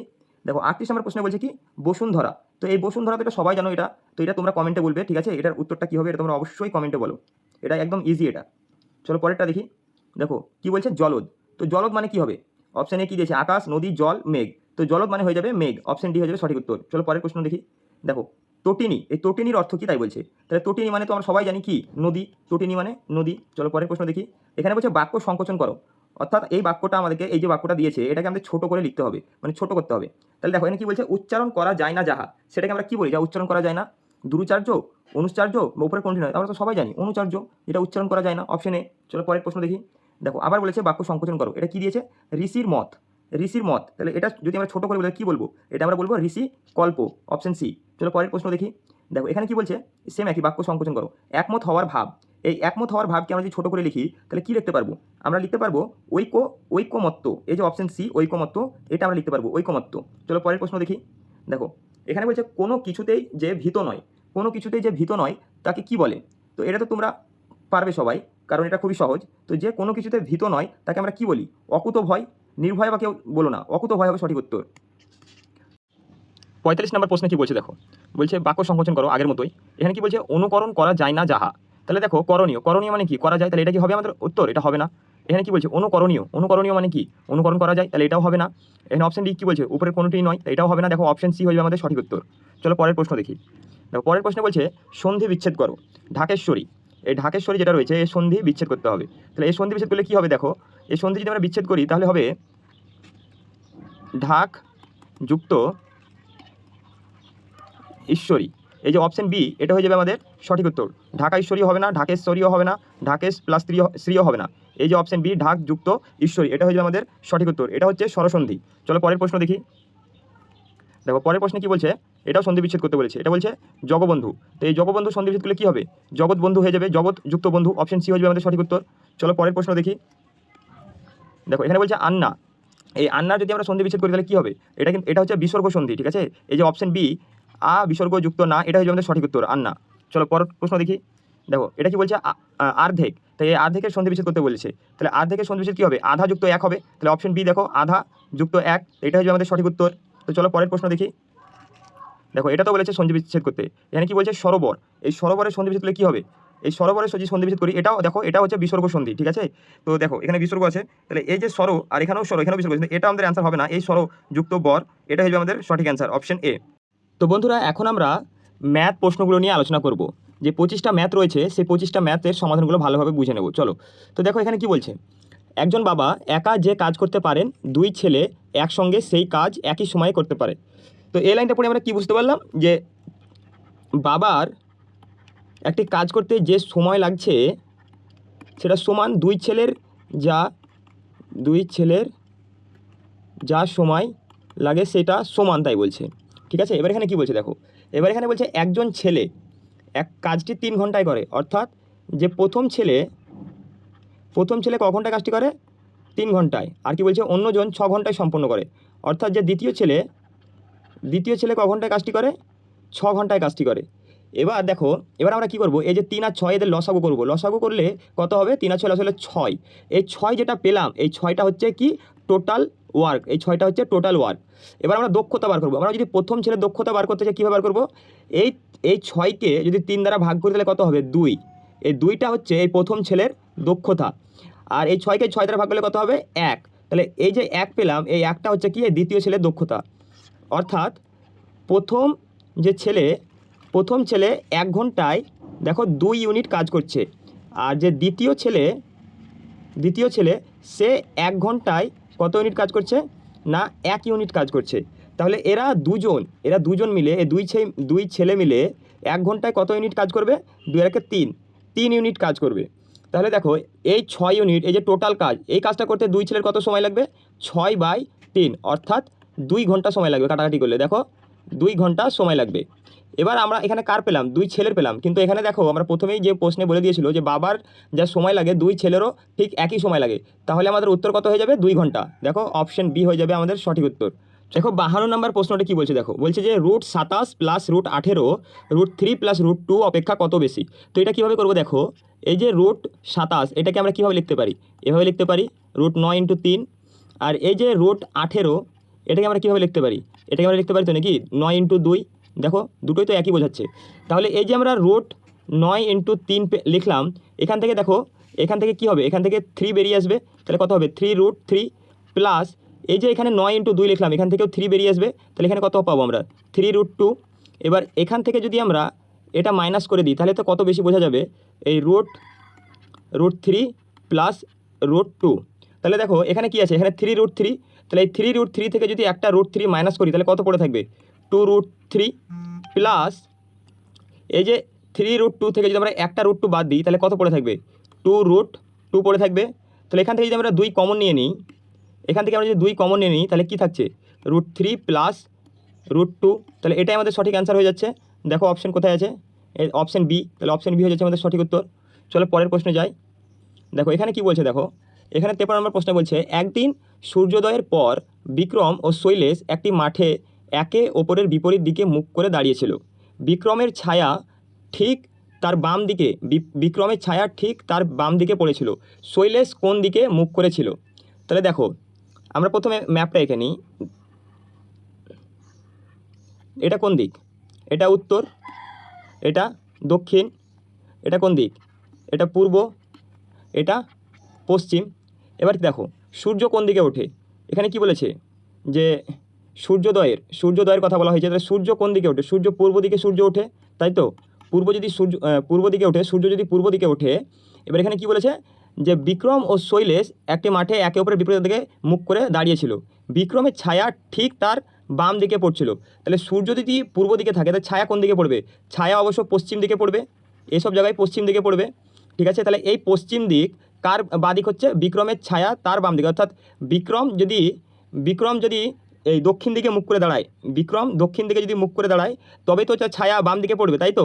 আর এই যে শৈলেশ একে অপরের মুখ করে দাঁড়িয়েছিল বলেছিল, তাহলে শৈলেশ উত্তর দিকে মুখ করে দাঁড়িয়েছিল, তবে তো তারা একে অপরের মুখ করে দাঁড়িয়ে হচ্ছে। এবার বিক্রম যদি উত্তর দিকে দক্ষিণ দিকে মুখ করে দাঁড়ায় তবে দেখো বিক্রমের যে ছায়া এই পশ্চিম দিকে পড়ছে, সেটা মানে বিক্রমের বাম দিকে পড়ছে। আর তাহলে শৈলেশ উত্তর দিকে মুখ করে দাঁড়িয়েছে। এবার এখানে কি বলছে যে শৈলেশ কোন দিকে মুখ করেছিল, তো আমরা দেখতে পাচ্ছি কি শৈলেশ দেখো উত্তর দিকে মুখ করে দাঁড়িয়েছিল আর বিক্রম তো দক্ষিণ দিকে, তাহলে উত্তর হয়ে গেল কি অপশন সি আমাদের সঠিক উত্তর। চলো পরের প্রশ্নে যাওয়া যাক। দেখো এখানে কি বলছে প্রশ্ন, দেখো 54 নম্বর প্রশ্ন কি বলছে, বলছে একটি সুষম ষড়ভুজের প্রতিটি অন্তঃকোণের পরিমাণ কত। তো একটি সুষম ষড়ভুজের প্রতিটি কোণের মান বার করার জন্য একটি ফর্মুলা রয়েছে, সেই ফর্মুলাটা কি, ফর্মুলাটা হচ্ছে n-2 into 180 degree by n। এবার দেখো এই যে আমরা n লিখলাম, এখানে n সমান হচ্ছে 6। কেন 6? কারণ এখানে ষড়ভুজের কথা বলা হয়েছে, তাই 6, ঠিক আছে। তাহলে এটা আমরা যদি ফর্মুলায় পুট করে দিই তাহলে আমাদের অ্যান্সার চলে আসবে। কীভাবে দেখো, n মানে 6 - 2 ইন্টু 180 ডিগ্রি বাই 6। এবার দেখো 6 থেকে যদি 2 বাদ দিই কত হয় 4, এখানে যদি কাটি তাহলে কত হবে উপরে 30, তাহলে কত থাকছে, তাহলে কত গুণ করলে কত হবে 4 3 12 120 ডিগ্রি। তো দেখো এখানে কত আছে, অপশন বি হচ্ছে সঠিক অ্যান্সার। চলো পরের প্রশ্ন দেখি। পরের প্রশ্ন কি বলছে দেখো 55 নম্বর প্রশ্ন, বলছে একটি অর্থের পরিমাণ 8 বছরে দ্বিগুণ হয়, সুদের হার কত চেয়েছে আমাদের। এই সরল সুদের জন্য তোমরা একটা ফর্মুলা মাথায় রাখবে, সেই ফর্মুলা দ্বারা সমস্ত অঙ্কের সমাধান হয়ে যায়। I = P/100। এখানে P মানে আসল, R মানে সুদের হার, T মানে সময়, আর I মানে হচ্ছে সুদ। এবার এখানে কি বলেছে যে দেখো আসল আমরা এই অঙ্কের ক্ষেত্রে কথা বলছি, এই অঙ্কে ধরো আসল সমান P, ঠিক আছে। কিন্তু এখানে কি বলছে যে অর্থের পরিমাণ 8 বছরে দ্বিগুণ হয়, কিন্তু 8 বছরে কি হচ্ছে এই যে P এটা দ্বিগুণ হচ্ছে, অর্থাৎ 2P হয়ে যাচ্ছে, ঠিক আছে, 2P হয়ে যাচ্ছে। তাহলে এখানে তো P তো আমাদের আসল ছিলই, তাহলে সুদ কত, তাই এখানে সুদ কত পাচ্ছি আমরা, এখানে সুদ পাচ্ছি দেখো 1P।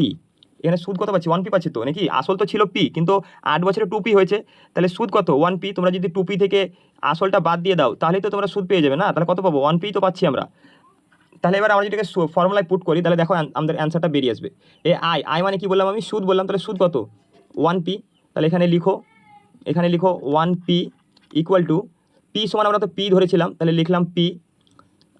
আর তো আমাদের বার করতে বলেছে, আর টাইম কত বলেছে 8 বছর, তাহলে 8/100। এবার কাটাকাটি করো, দেখো এই P আর এই P তো কাটাই যাচ্ছে। এবার 4 দিয়ে কাটলাম 2, 4 দিয়ে কাটলাম 25, তাহলে আমরা কত দেখতে পাচ্ছি 2, আমরা দেখতে পাচ্ছি 2R = 25 পাচ্ছি। তাহলে আর সমান কত পাবো আমরা, আর সমান পাবো কত 12 × 1 = 2 12.5%। তাহলে এটাই হয়ে যাচ্ছে আমাদের সঠিক উত্তর, দেখো অপশন ডি হয়ে যাবে আমাদের সঠিক উত্তর। চলো পরের প্রশ্ন যাই। দেখো এখানে বলছে নিচের কোনটি ভিন্ন, মানে কোনটি আলাদা। তো এখানে দেখো বর্গক্ষেত্র, বৃত্ত, সামান্তরিক, আয়তক্ষেত্র, এর মধ্যে কোনটি আলাদা বলেছে। তো দেখো এই যে বর্গক্ষেত্র, সামান্তরিক, আয়তক্ষেত্র এগুলি সবই বহুভুজ, ঠিক আছে, কিন্তু বৃত্ত, হ্যাঁ, এখানে কিন্তু কোনো সরলরেখা দ্বারা এটা চিহ্নিত করা হয় না, তো এগুলো সবই কিন্তু বহুভুজ, সেজন্য এগুলো একই, কিন্তু এই বৃত্তটা আলাদা, তাই আমাদের সঠিক উত্তর এই বৃত্ত হয়ে যাবে, ঠিক আছে। চলো পরের প্রশ্ন যাই। দেখো এখানে কি বলছে, এখানে বলছে যে একটি বিদ্যালয়ে 1000 জন ছাত্রছাত্রী আছে, টোটাল ছাত্রছাত্রী কতজন 1000 জন, এই যার মধ্যে 40% মেয়ে, 40% মেয়ে, ঠিক আছে।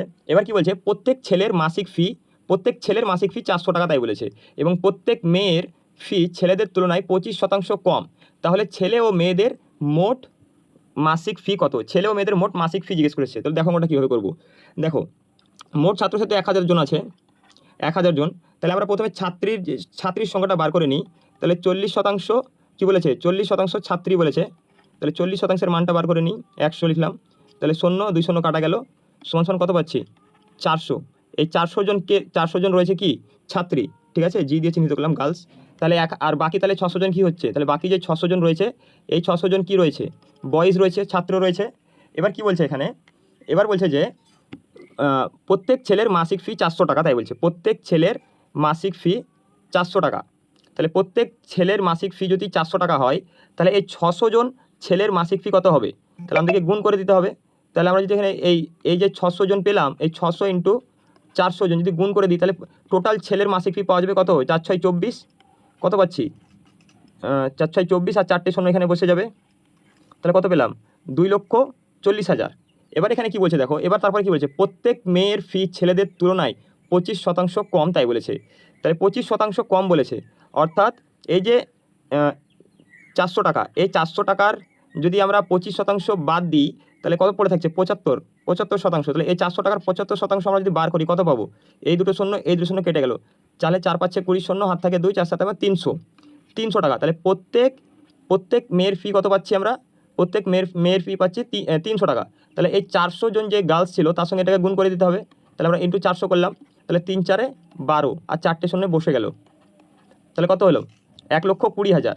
এবার এই দুটোকে যোগ করলেই তো আমাদের উত্তর চলে আসছে নাকি, দেখো এখানে পেলাম 2,40,000 আর এখানে পেয়েছি 1,20,000, তাহলে টোটাল যোগ করলে কত পাচ্ছি আমরা 3,60,000।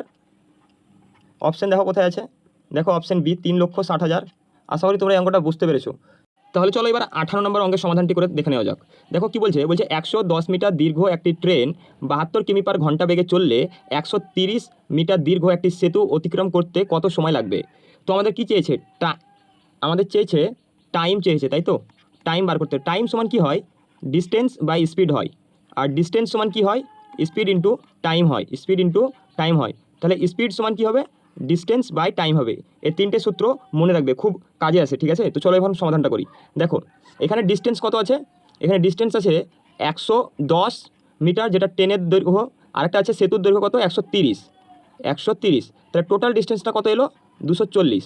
আমরা সেতুর দৈর্ঘ্যটাও কাউন্ট করব, কারণ ট্রেন যখন সেতু পার হয়, ঠিক আছে, তখন সে সেতুর দৈর্ঘ্যটাও তাকে পার করতে হয়, প্লাস তার নিজের দৈর্ঘ্য যেটা আছে সেটাও তাকে পার করতে হয়। কিন্তু যদি কোনো পোল বা খুঁটি বা কোনো ব্যক্তির কথা বোঝাতো তখন কিন্তু শুধু খুঁটি বা ব্যক্তির দৈর্ঘ্য কাউন্ট করা যাবে না, তখন শুধু যে ট্রেনের দৈর্ঘ্য সেটাই কাউন্ট হবে, ঠিক আছে। তো এখানে আমরা ডিস্টেন্স কত পেলাম 240 মিটার পেলাম। এবার দেখো এখানে স্পিড কত দেওয়া আছে 72 কিমি পার ঘন্টা। তো এখানে একটা জিনিস দেখো, তোমরা আমাদের প্রশ্নে উত্তর চেয়েছে কিসে, সেকেন্ডে, কিন্তু দেখো এখানে যে কিমি পার ঘন্টাতে দেওয়া রয়েছে স্পিডটা, তো আমাদের এই স্পিডটাকেও কিসে নিয়ে আসতে হবে, মিটার পার সেকেন্ডে নিয়ে আসতে হবে। তো এই যে 72 কিমি পার ঘন্টা, এটাকে আমরা যদি মিটার পার সেকেন্ডে নিয়ে আসি, কীভাবে নিয়ে আসবো, 5/18 দ্বারা গুণ করলে এটা কিসে চলে আসবে, মিটার পার সেকেন্ডে চলে আসবে। তাহলে এবার কাটাকাটি করো, দেখো 4 8 কত হয় 72, তাহলে 4 5 20, তাহলে আমরা স্পিড কত পেলাম 20 মিটার পার সেকেন্ড। তাহলে এখানে বসিয়ে দিলাম 20। এবার কাটাকাটি করো, 0 0 কাটলো, 24কে 2 দিয়ে কাটলে কত হবে 12। তাহলে আমাদের উত্তর কত এলো 12 সেকেন্ড। দেখো অপশন এ হয়ে যাচ্ছে আমাদের সঠিক উত্তর। তাহলে এবার 59 নম্বর প্রশ্নটি দেখো, এটা সরলীকরণ থেকে, ঠিক আছে। তো তোমরা যদি এই প্রশ্নটা ভালোভাবে একটু ফলো করো, দেখো এটা একটা সূত্রের সাহায্যে খুব সহজেই হয়ে যাবে। কীভাবে, এই যে এটা 73 রয়েছে, এটাকে যদি আমরা এ ধরি, আর এই যে 27 এটাকে যদি আমরা বি ধরি, তাহলে 27 এটা যদি বি ধরলাম আমরা, তাহলে দেখো এটা কেমন দাঁড়াচ্ছে, এটা দাঁড়াচ্ছে এ কিউ প্লাস বি কিউ। এখানে কি আছে, ভাগ আছে, তাহলে আমরা বাই হিসেবে লিখতে পারি, ঠিক আছে। চলো এবার দেখো এখানে কি আছে, এটাকে তো আমরা কী ধরেছিলাম, এ ধরেছিলাম, তাহলে এ স্কোয়ার প্লাস এটা কি আছে বি আছে, তাহলে কী হবে A square plus B square minus, দেখো মাইনাস চিহ্ন আছে, মাইনাস বসালাম, এটা কি আছে এ ইন্টু বি, তাহলে আমরা কী লিখবো এ বি লিখলাম। এবার দেখো এই যে এ কিউ প্লাস বি কিউ, এ কিউ প্লাস বি কিউ, এই সূত্রটা কী হবে, এই জায়গাতে আমরা কি, এখানকার জায়গাতে আমরা কী লিখতে পারি, দেখো আমরা লিখতে পারি এ প্লাস বি, তারপর লিখবো A square plus B square minus A B by নিচে যেটা আছে A square plus B square minus A B. তাহলে এবার কী হচ্ছে, দেখো এই দুটো কাটা যাচ্ছে, ওপর নিচ একই, তাহলে কাটা গেল, তাহলে কী পড়ে রইলো, শুধু আমাদের পড়ে রইলো কি এ প্লাস বি। তো এটাই আমাদের উত্তর। তাহলে এই দুটোকে যোগ করে দাও, দেখো এর মান কত ধরেছিলাম আমরা 0.73, আর বি এর মান কত ধরেছিলাম 0.27, যোগ করলে কত আসছে আমাদের, দেখো যোগ করে দাও, তাহলে কত আসবে 1 আসছে। তাহলে অপশন এ হয়ে যাচ্ছে আমাদের সঠিক উত্তর। চলো পরের প্রশ্ন দেখি। পরের প্রশ্নে কী বলছে দেখো, বলছে যদি A/B সমান 2:3 হয় এবং B/C সমান 6:7 হয়, তাহলে A/C সমান কত তাই বলেছে। তো আমরা এটাকে কীভাবে করবো, দেখো আমরা প্রথমেই লিখে নেবো A/B/C। এবার A/Bর মান কত দিয়েছে 2:3, আমরা লিখবো এখানে 2:3, ঠিক আছে। তারপরে কি বলেছে B/C মান কত দিয়েছে, B/C এর মান দিয়েছে 6:7। এবার দেখো এই দু জায়গা ফাঁকা রয়েছে, এখানে কী করবো, এই যে 3 আছে এই 3-এর পাশে 3 লিখে দেবো, এই জায়গাটা ফাঁকা আছে, তাহলে এই 6 আছে এখানে, এইদিকে কী হবে 6 লিখে দেবো। এবার দেখো যদি আমরা এখন আমাদের কিসের মান চেয়েছে A/C এর মান চেয়েছে, তাহলে আমরা দেখি 6 দুগুণে কত হয় 12, 3 6 18, 3 7 21। এবার দেখো এই 3টেকে আমরা আবার কাটতে পারি কীভাবে, 3 দিয়ে, 3 4 12, 3 6 18, 3 7 21, তাহলে কত পাচ্ছি আমরা 4:6:7। কিন্তু আমাদের মান কিসে চেয়েছে, A/C এর মান চেয়েছে, এর মান কত 4, সি এর মান কত 7, দেখো কোথায় আছে 4:7, দেখো অপশন ডি সঠিক উত্তর। চলো পরের প্রশ্ন দেখি। পরের প্রশ্ন কি বলছে দেখো, পরের প্রশ্ন বলছে যদি এই বিয়োগ দ্বারা গুণ এবং গুণ দ্বারা যোগ, যোগ দ্বারা বিয়োগ এবং ভাগ দ্বারা ভাগ বোঝায়, তবে এই যে সমীকরণটা দেওয়া রয়েছে এর মান কত হবে। চলো আমরা বসাই। দেখো আমরা লিখলাম 16 লিখলাম, এখানে কি আছে গুণ, গুণ দ্বারা কি বোঝায় যোগ বোঝায়, তাই যোগ লিখলাম। তারপরে 3 আছে 3 লিখলাম, যোগ দ্বারা কি বোঝায় যোগ দ্বারা বিয়োগ বোঝায়, তাই লিখলাম বিয়োগ। তারপরে কত আছে 4 আছে, 4 লিখলাম। বিয়োগ দ্বারা কি বোঝায়, বিয়োগ দ্বারা কি গুণ বোঝায়। তারপরে কি বলছে ভাগ আছে, ঠিক আছে। তারপরে 4 গুণ 2 বসবে, এখানে 2 বসলো। এবার কি ভাগ আছে, তাহলে ভাগ দ্বারা দেখো ভাগ দ্বারা ভাগ বোঝায়, তাই কি করব ভাগ লিখলাম। কত আছে 4। এবার আমরা কি করব দেখো, প্রথমে কিসের কাজ হবে, প্রথমে ভাগের কাজ হবে। তাহলে এই যদি এই 4কে যদি 2 দ্বারা ভাগ করি, আমরা লিখবো এইভাবে 16 + 3 - 4 ইন্টু, এই যদি আমরা 4কে যদি 2 দ্বারা ভাগ করি কত হবে 2। এবার কিসের কাজ হবে, এবার ভাগের পর কিসের কাজ হয়, ভাগের পর গুণের কাজ হয়। তাহলে 16 × 3 বিয়োগ 4 × 2 = 8, গুণ হয়ে গেল। এবার কিসের কাজ হবে, এবার আমাদের যোগের কাজ হবে। তাহলে যোগের কাজ করি, 16 আর 3 কত হয় 19 মাইনাস কত হচ্ছে 8, তাহলে কত পাচ্ছি আমরা এখানে 11। দেখো অপশন বি হয়ে যাচ্ছে আমাদের সঠিক উত্তর। তো দেখো 62 নম্বর প্রশ্নে কি বলছে, 62 নম্বর প্রশ্নে বলছে একজন কাপড় ব্যবসায়ী 25% ছাড় ঘোষণা করেছেন। যদি একজন ক্রেতা 40 টাকা ছাড় পেতে চান এবং কাপড়ের দাম প্রতি মিটার 32 টাকা হয়, তবে তাকে কত মিটার কাপড় কিনতে হবে। তাহলে দেখো এই যে কাপড়ের দাম, প্রতি মিটার কাপড়ের দাম কত, প্রতি মিটারে কাপড়ের দাম কত বলছে 32 টাকা, 32 টাকা। এবার দোকানদার যদি 25% ছাড় দেয়, ঠিক আছে, তাহলে কত প্রতি মিটারে ক টাকা তার ছাড় পাচ্ছে সেটা আমরা দেখে নেব। তাহলে উপরে লিখবো 25, নিচে 100। এবার যদি কাটাকাটি করি 100কে যদি 25 দিয়ে কাটি কত পাবো 4, 4 × 25 = 100। এই 4 দ্বারা 32কে কাটো কত পাচ্ছি 8। অর্থাৎ আমরা কী দেখতে পাচ্ছি যে প্রতি মিটারে দোকানদার 8 টাকা ছাড় দিচ্ছে। এবার একজন কাস্টমার সে 40 টাকা ছাড় পেতে চাইছে, সে 40 টাকা ছাড় পেতে চাইছে। তো সে যদি 40 টাকা ছাড় পেতে চায় তাহলে তাকে ক মিটার কাপড় কিনতে হবে। আমরা দেখতে পাচ্ছি যে 1 মিটার যদি কোনো ব্যক্তি কাপড় কিনে তাহলে 8 টাকা ছাড় পাচ্ছে। তাহলে দেখো, তাহলে 1 মিটারে যদি 8 টাকা হয় তাহলে 5 মিটার 5 দ্বারা গুণ করো 8কে কত হচ্ছে 40 টাকা হচ্ছে না। তাহলে তাকে 5 মিটার কাপড় কিনতে হচ্ছে, তবে তো 40 টাকা সে ছাড় পাবে। তাহলে আমাদের এখানে সঠিক উত্তর কী হয়ে যাবে 5 মিটার কাপড় কিনতে হবে, অপশন বি। বুঝতে পেরেছো আশা করি তোমরা এটা। চলো পরের প্রশ্ন কী বলছে দেখি। দেখো পরের প্রশ্নে বলছে 960 টাকার লাভ এ ও বি এর মধ্যে 1:2 অনুপাতে ভাগ করা হলো, তাদের লাভের পার্থক্য কত। তো দেখো এই যে 1:2 এটা যদি আমরা যোগ করি কত হচ্ছে 3, এই 3 ইউনিটের মান দেওয়া রয়েছে কত 960। এবার আমাদেরকে কী চেয়েছে, তাদের লাভের পার্থক্য। এই অনুপাত তাদের লাভের পার্থক্য কত দেখতে পাচ্ছ, আমরা দেখতে পাচ্ছি 1 ইউনিটের পার্থক্য রয়েছে। তাহলে এখানে লেখো 3 × 1 ইউনিটের পার্থক্য 1 দ্বারা গুণ করবো। এবার এটা কাটাকাটি করো, এটা যদি কাটাকাটি করে দেখো 3 × 3 = 9, 3 × 2 = 6, 0। তাহলে কাটা গেল, তাহলে কত পেলাম আমরা 320। তাহলে আমাদের অপশন সি সঠিক। তো 64 নম্বর প্রশ্নটি দেখো কী বলছে, বলছে একটি দলের 19 জন সদস্যের গড় মাসিক বেতন 16,000। যদি আরও একজন সদস্য যোগ দেন যার মাসিক বেতন 20,000 টাকা, তবে নতুন গড় বেতন কত টাকা হবে। তাহলে আমরা কি দেখতে পাচ্ছি, আমরা দেখতে পাচ্ছি যে 19 জন সদস্যের গড় মাসিক বেতন 16,000। তাহলে আমরা 19কে যদি 16,000 দিয়ে গুণ করি তাহলে কি পেয়ে যাব, মোট টাকাটা পেয়ে যাব। তাহলে 19কে 16 দিয়ে যদি গুণ করি 16 মানে 304 আর 3টে 0, তাহলে কত পেলাম 3,04,000, 3,04,000 টাকা পেলাম। এবার এখানে কি বলেছে যে আরও একজন সদস্য যোগ দেন যার মাসিক বেতন কত, যার মাসিক বেতন 20,000। তো এই 20,000 টাকা যদি এর সঙ্গে যুক্ত করে দিই তাহলে কত হয়ে যাবে 3,24,000 হয়ে যাবে। এটা তো 19 জনের, ঠিক আছে, এটা 19 জনের মাসিক বেতন। আর এই যে এটা পেলাম 3,24,000, এটা কজনের 20 জনের। তাহলে এটা পেলাম মাসিক বেতন 20 জনের। এবার আমাদের কী চেয়েছে, তবে নতুন গড় বেতন, আমাদের গড় চেয়েছে। তো গড় বার করার জন্য কী করবো, এই যে 3,24,000 আমরা পেলাম, এটাকে 20 দিয়ে ভাগ করে দিতে হবে। তাহলে 20 দ্বারা ভাগ করে, যেহেতু এখন 20 জন সদস্য হয়েছে, তাহলে এই 0 আর এই 0 কাটা গেল, 2 দিয়ে কাটো, 16 × 2 = 32, 2 0 0, 16,200 টাকা, অপশন বি। দেখো 66 নম্বর অঙ্কে কী বলছে, স্থির জলে একটি নৌকার গতি 5 কিমি/ঘন্টা এবং স্রোতের গতি 1 কিমি/ঘন্টা। নৌকাটি যদি স্রোতের অনুকূলে চলে তাহলে 18 কিমি পথ অতিক্রম করতে কত সময় লাগবে। তো এই যে স্রোতের অনুকূলে, এই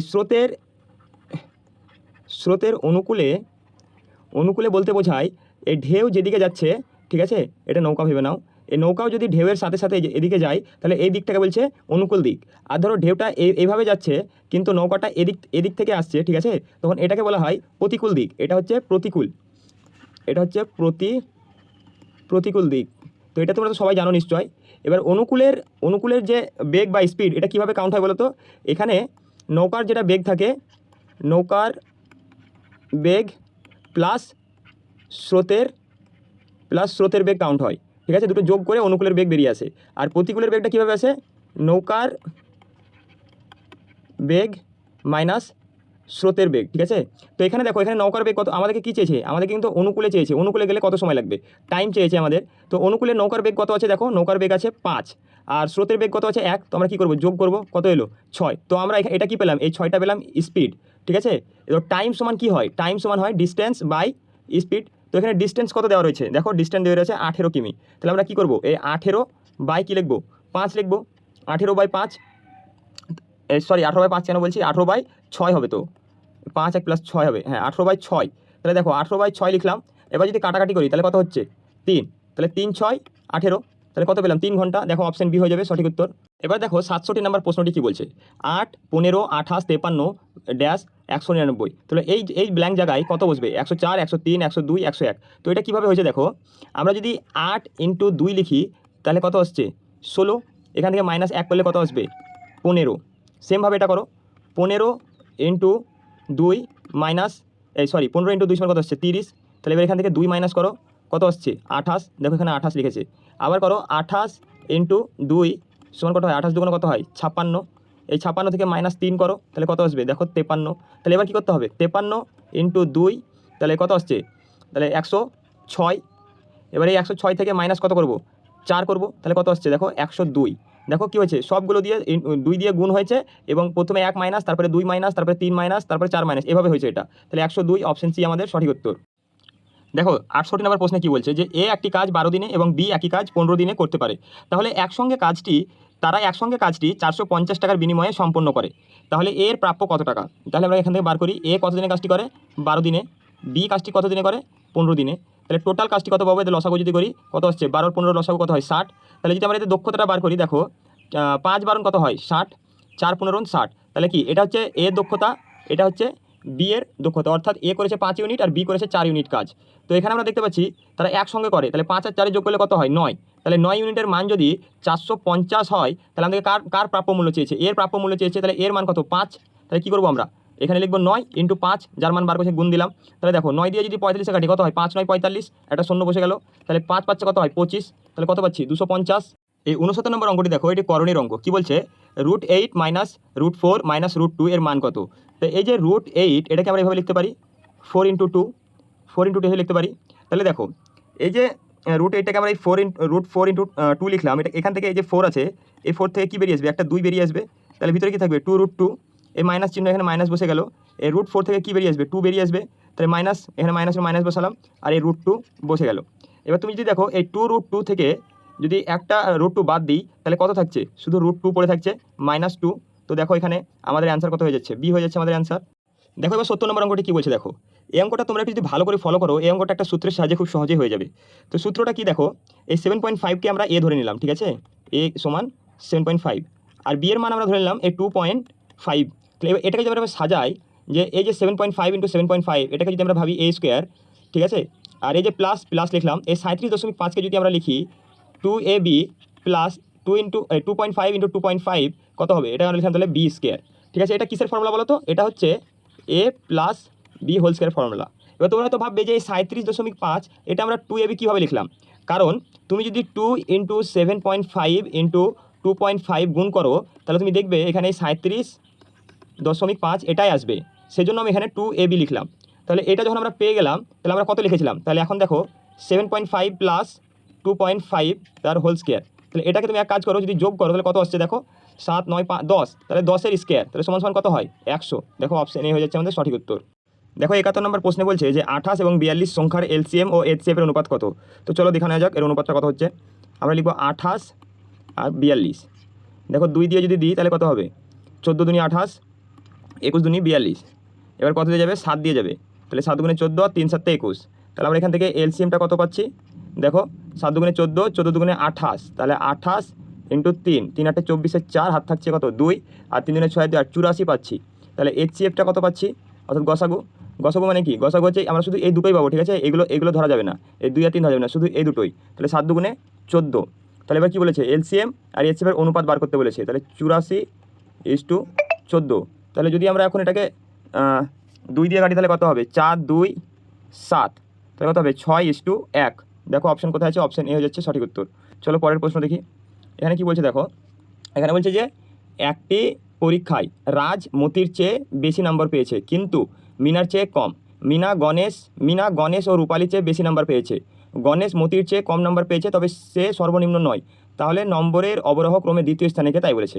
তাহলে চলো এই সমাধান করি। দেখো এখানে বলছে একটি পরীক্ষায় রাজ মতির চেয়ে বেশি নাম্বার পেয়েছে, মতির চেয়ে। তাহলে এই যে রাজ, এ অবশ্যই মতির ওপরে থাকবে, ঠিক আছে, মতির ওপরে থাকবে। তারপরে কি বলছে দেখো, কিন্তু মিনার চেয়ে কম নাম্বার পেয়েছে, অর্থাৎ এই রাজের চেয়ে কি মিনা বেশি নাম্বার পেয়েছে, তাই মিনাকে আমরা ওপরে লিখলাম, ঠিক আছে।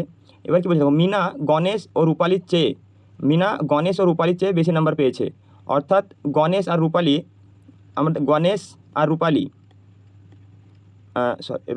আমরা এখানে লিখলাম এখন পেয়েছে, নম্বর পেয়েছে।